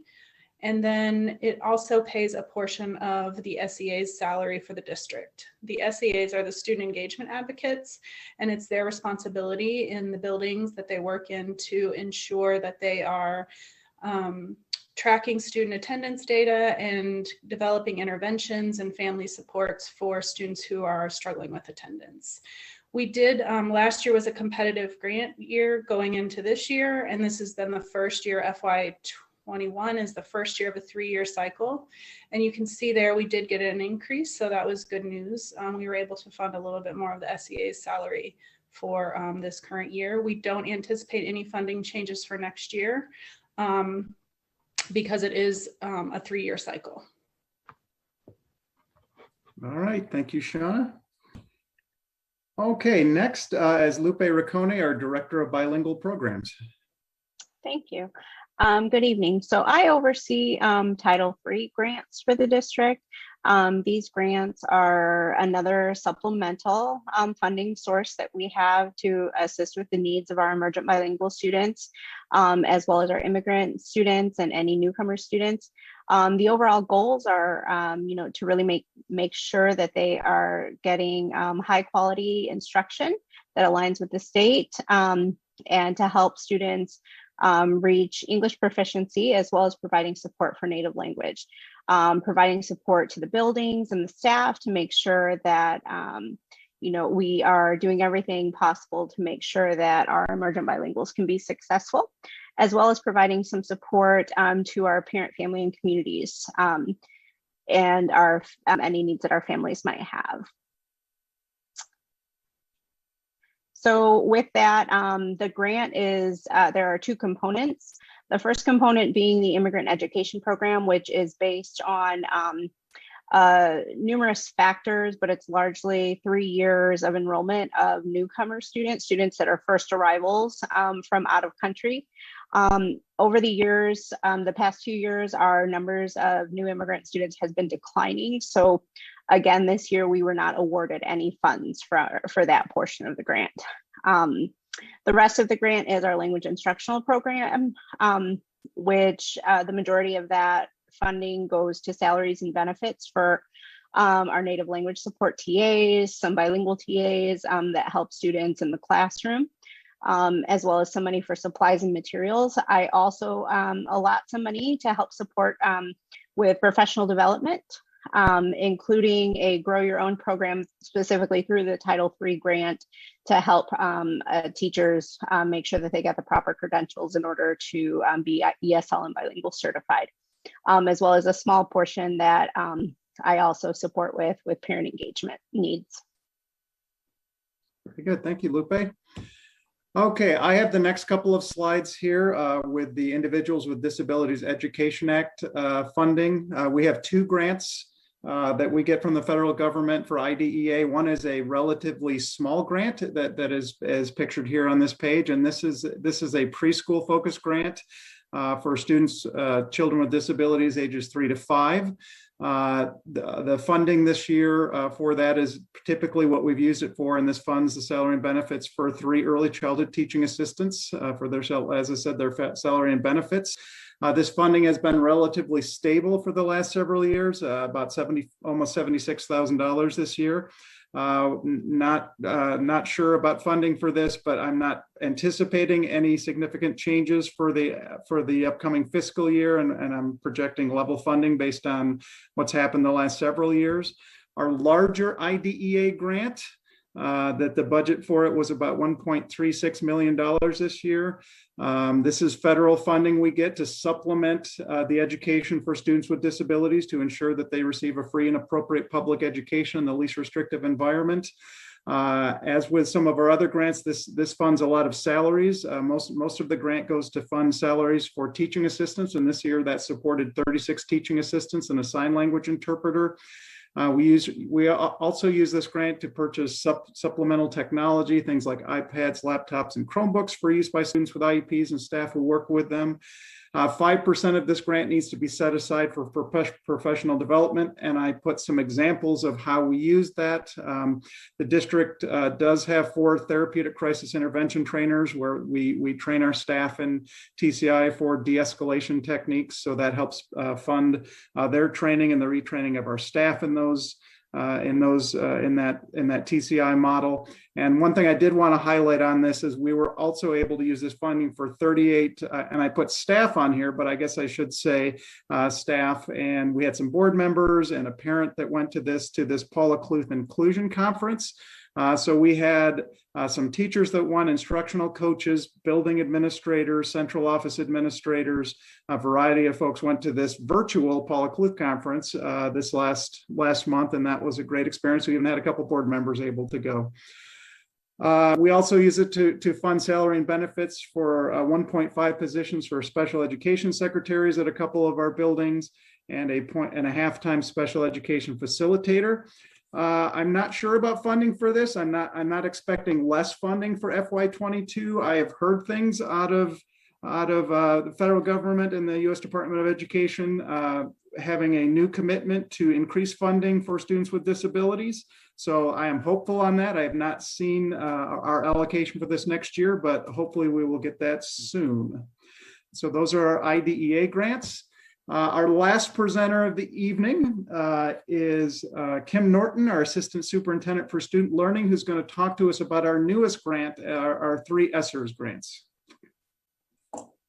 Good evening, everyone. The ESSER grant, the Elementary Secondary School Emergency Relief Fund, is divided into 3 separate disbursements of funds over the next 3 years that are focused on key areas of relief for safety, planning, and learning renewal. ESSER 1, the initial disbursement, was $1.4 million to be used by September 30th of 2022. And primarily for virtual connections, mental health wellness resources, and costs incurred with safety precautions such as PPE, rapid testing, vaccination supplies, and custodial costs. Funds were also allocated for remote and extended learning opportunities and committee planning time for remote instruction.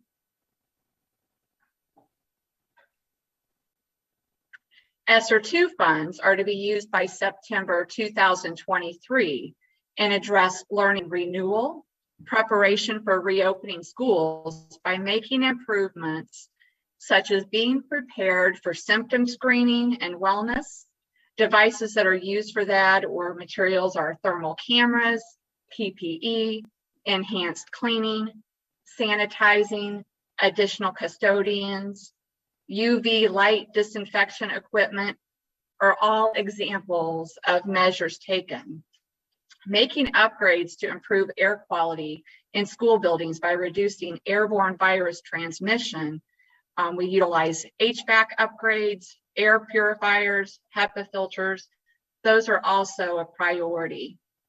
Additions on the secondary campus to provide more seating space and physical distance by using in and outdoor areas for lunch. Examples of that are furniture needs for lunch times, outdoor tents, food service mobile needs, and additional lunch supervision.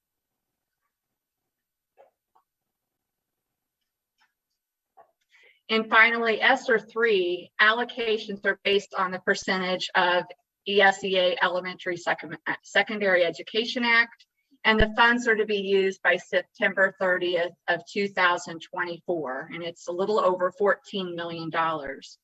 With that, we must reserve not less than 20% to address learning renewal.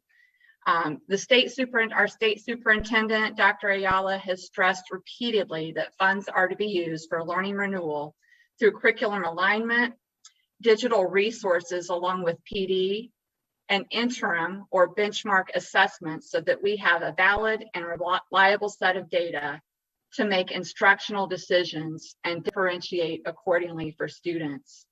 Funds will be used for evidence-based, culturally relevant curriculum adoptions, clinical, professional, and student engagement, advocate salaries and benefits, additional FTE to support new curriculum adoptions and equity-based initiatives, facility upgrades that are needed for social distancing, and early summer jumpstart and after-school programming at all schools, refinement and updates to district-wide aligned benchmark interim assessments, district technology network and infrastructure upgrades.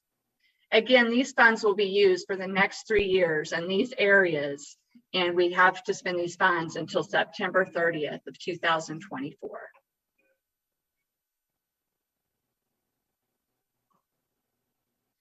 Thank you, Kim.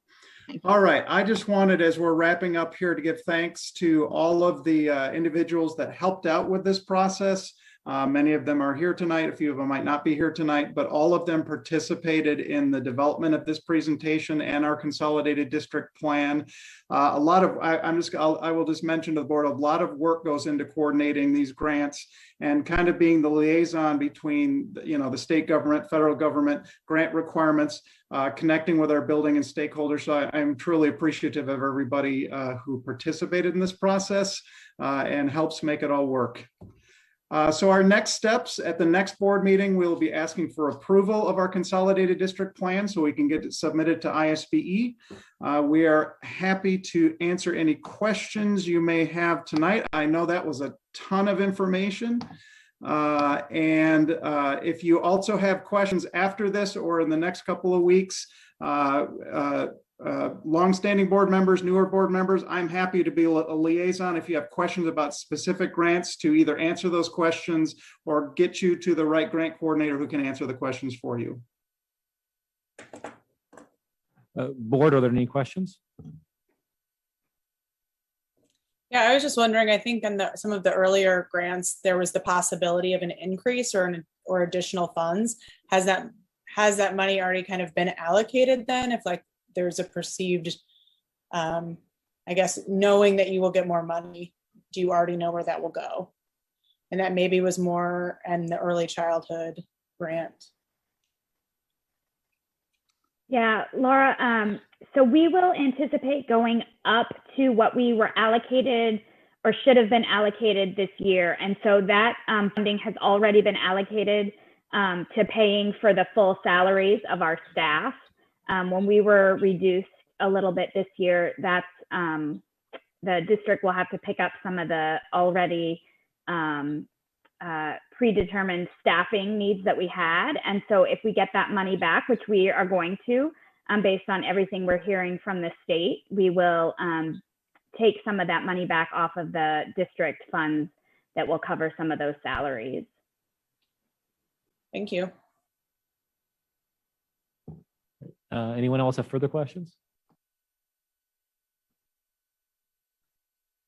I have a couple. One is kind of just a curiosity for Linda. The 21st Century Grant, there's a line item for services. I was just kind of curious, what kind of what kind of services they are. Is that the meals or?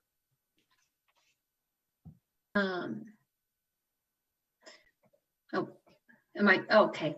The support services are a variety of different things. They could be professional development for staff. It could be family engagement activities. Could be several of our staff that are outside of the realm. If we want to just bring somebody in for a few hours to do a presentation or something like that. So it's not real specific. It's a variety of different lines and accounts. We do not pay for food. It's all reimbursable. So we do provide the meal, but then we are reimbursed for it. So no money is, in fact, we can't actually even pay for any type of food through this grant. Thank you. And my last question is for Kim. These ESSA grants are marvelous. They're huge, but there's compliance and all of that. I'm assuming you're not going to be able to manage all those yourself. We're going to have to get help in managing these ESSA grants and making sure we're compliant and spending them right. With all these funds, definitely comes even more responsibilities on top of everything we're already doing right now. So as we mentioned earlier, we will be using some of these funds to have a coordinator that's helping with this grant. And also, as we roll out, I mentioned the interim benchmark assessments. So it's exciting though. We see this as a tremendous opportunity for our students as we look at assessments across the district that are consistent and can be used for students if they are remote or if they are in person. And so we'll have, reliable, valid data. So we're looking at the NWEA MAP assessment. So we'll have that. So we'll be having coordinators also with curriculum and assessments, because we'll be rolling out not only new assessments, but also instructional resources in literacy and math. We've started our math committee, district math committee. And so we've had a couple meetings and we are having them on Friday evenings because there's no other time to squeeze them in because we have so many meetings. But we're taking initial steps now and are looking at data and are starting to dive into the research as we're examining materials for math as well. So we're looking at a lot of different pieces, and we will definitely need some more support with many of the requirements that come with these funds. John? I know that the general purpose of this plan is to set the framework around which you'll then fill in the details as you go and fill out the specific grant applications. And so you work on it. I've been looking for space on the framework for the staff to be able to take a look at what we learned in remote learning, because some things were working in remote learning, most wasn't, to be frank about it. Our students really need to get back in school. But there are some things that we're learning from the remote learning. Have you figured out how you're going to, and I don't know exactly who to address this to, I guess we'll start with Todd and then whoever needs to step in. But as we look at things that we've learned in the last 18 months, or well, year, seems like 18 months.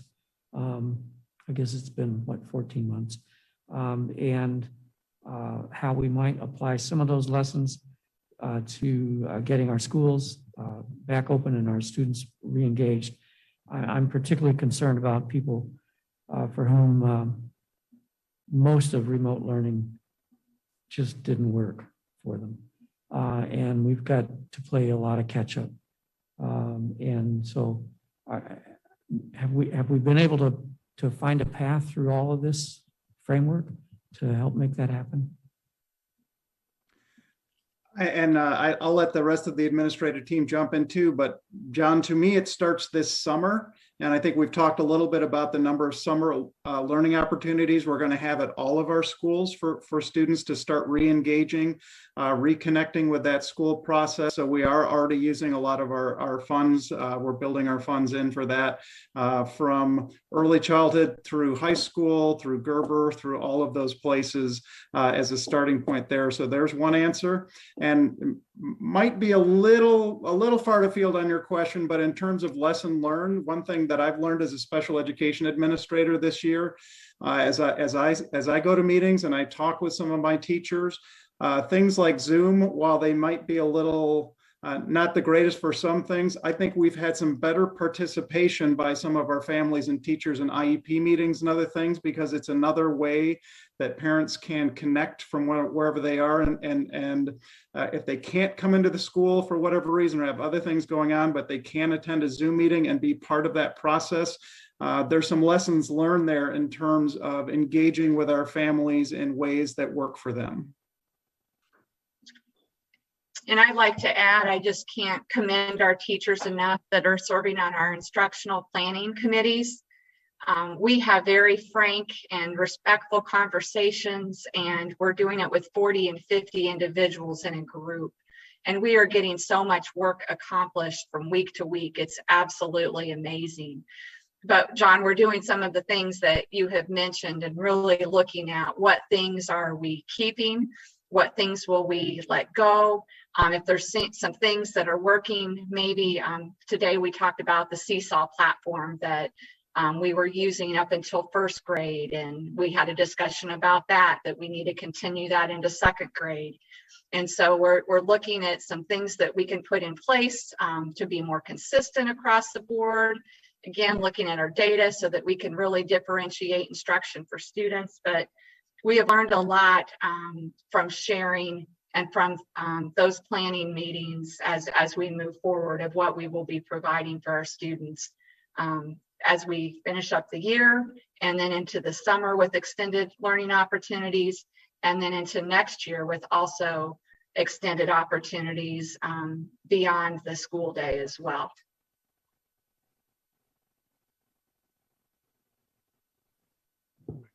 Great. Any further questions? All right, thank you. And just a reminder to the board that this is a lot of material to cover. If you think of questions and want anything answered, please feel free to reach out to administration prior to our next meeting when we have to vote on this. Moving on, there's no action items tonight, and there are no future planned special or executive meetings. So let's move on to the superintendent's report. All right, thank you. So John, are you going to? Oh, he's getting me the clicker. You could have just clicked for me. Thank you, team. You can all go for the night. Thanks for hanging in there late with us. Thanks everybody for your work. Okay. I'm going to move through these quickly. And so John, I am going to actually share my screen because I think you're, nope.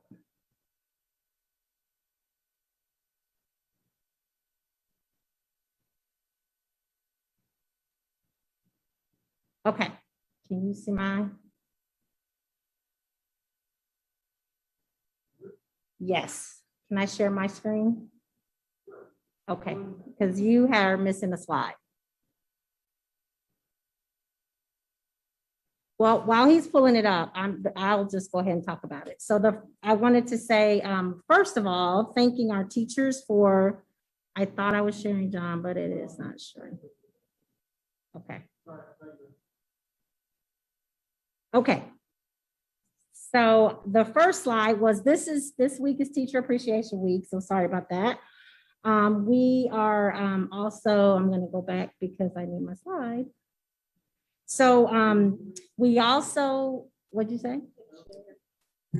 Yeah, I'm not, because I thought you were sharing. Okay. I wanted to do it, but it wasn't letting me.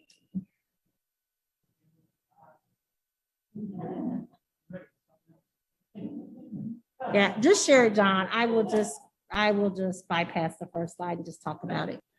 So this is Teacher Appreciation Week. So we've been really excited about our celebrating our teachers. As you guys have heard, we're super excited about all of our staff. I don't know if you guys follow our, don't look at the slide because this is not the right slide. So just listen. We have been collecting gift cards and raffle prizes. Angie has been putting out an email to the district every day. And we have been giving away a ton of gift cards, but I just want the staff to know that we did not buy those. Carol is still here, so she knows that she's nodding. So those are all donated. Today was May 4th. So our theme for today was May the 4th be with you. So we gave away all these really cool Star Wars related prizes. We've been giving away gift cards. Every day, the Froyo TCBY yogurt truck has been visiting. So I don't know if you've seen that on social media. We've been surprising our staff with that and they've really been enjoying it. So that has been a lot of fun. So, and again, even though it is Teacher Appreciation Week, we are celebrating everyone because we believe everyone in our buildings we are teaching our kids in different ways. So now we can go to the next slide.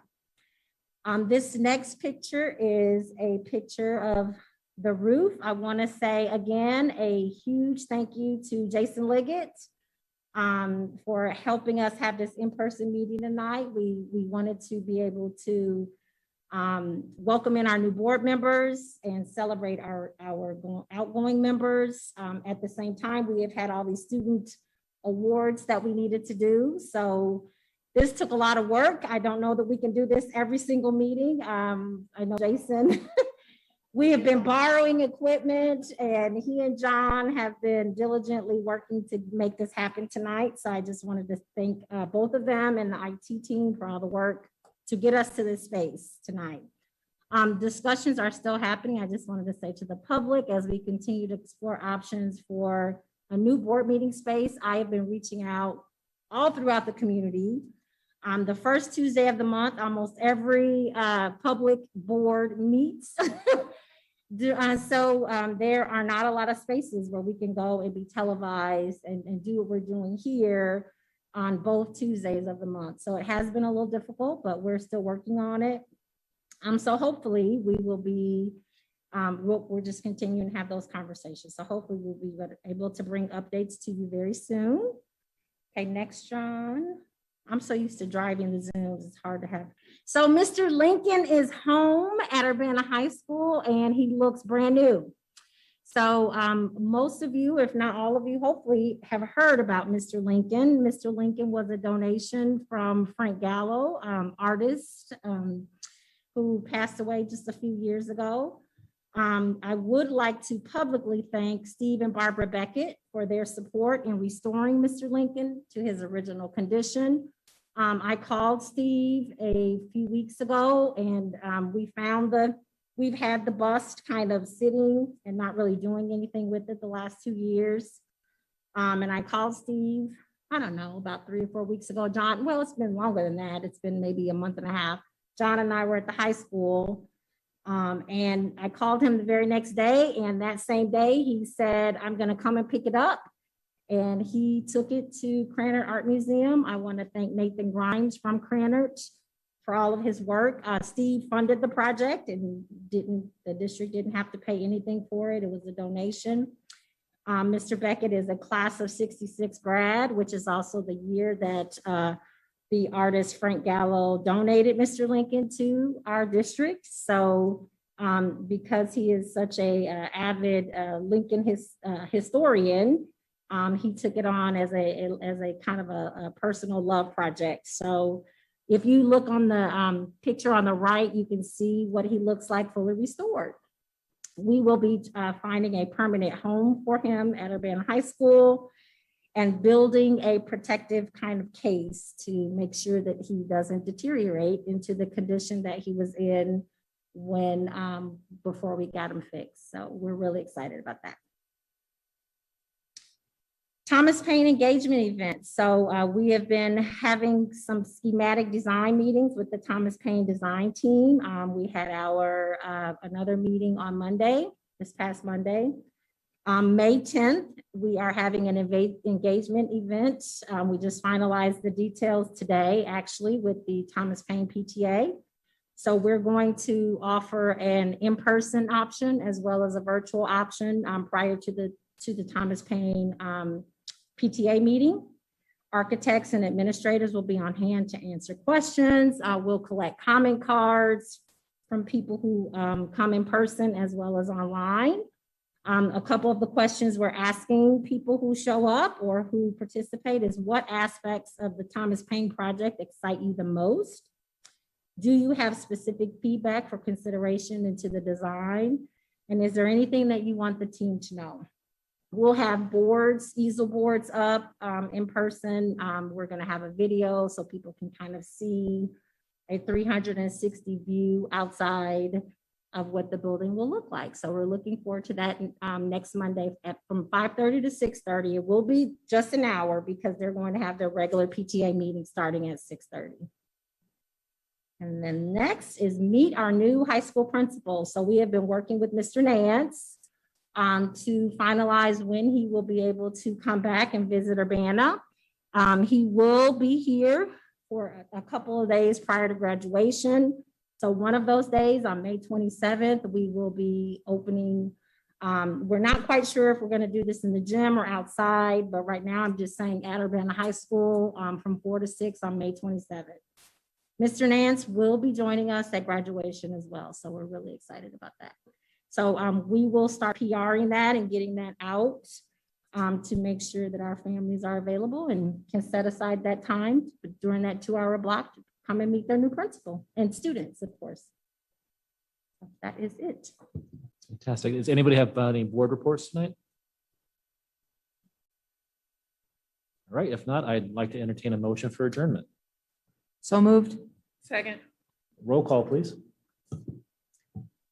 Member Hasnada, Yes. Member Ord, Yes. Member Demmett, Yes. Member Hall. Yes. Member Carter votes yes. Vice President Exum, Yes. President Pulaski. Yes, thank you very much. Good night, everyone. Good night. Thank you. Good night. Welcome, Ravi and Laura. Welcome. Thank you. Thanks.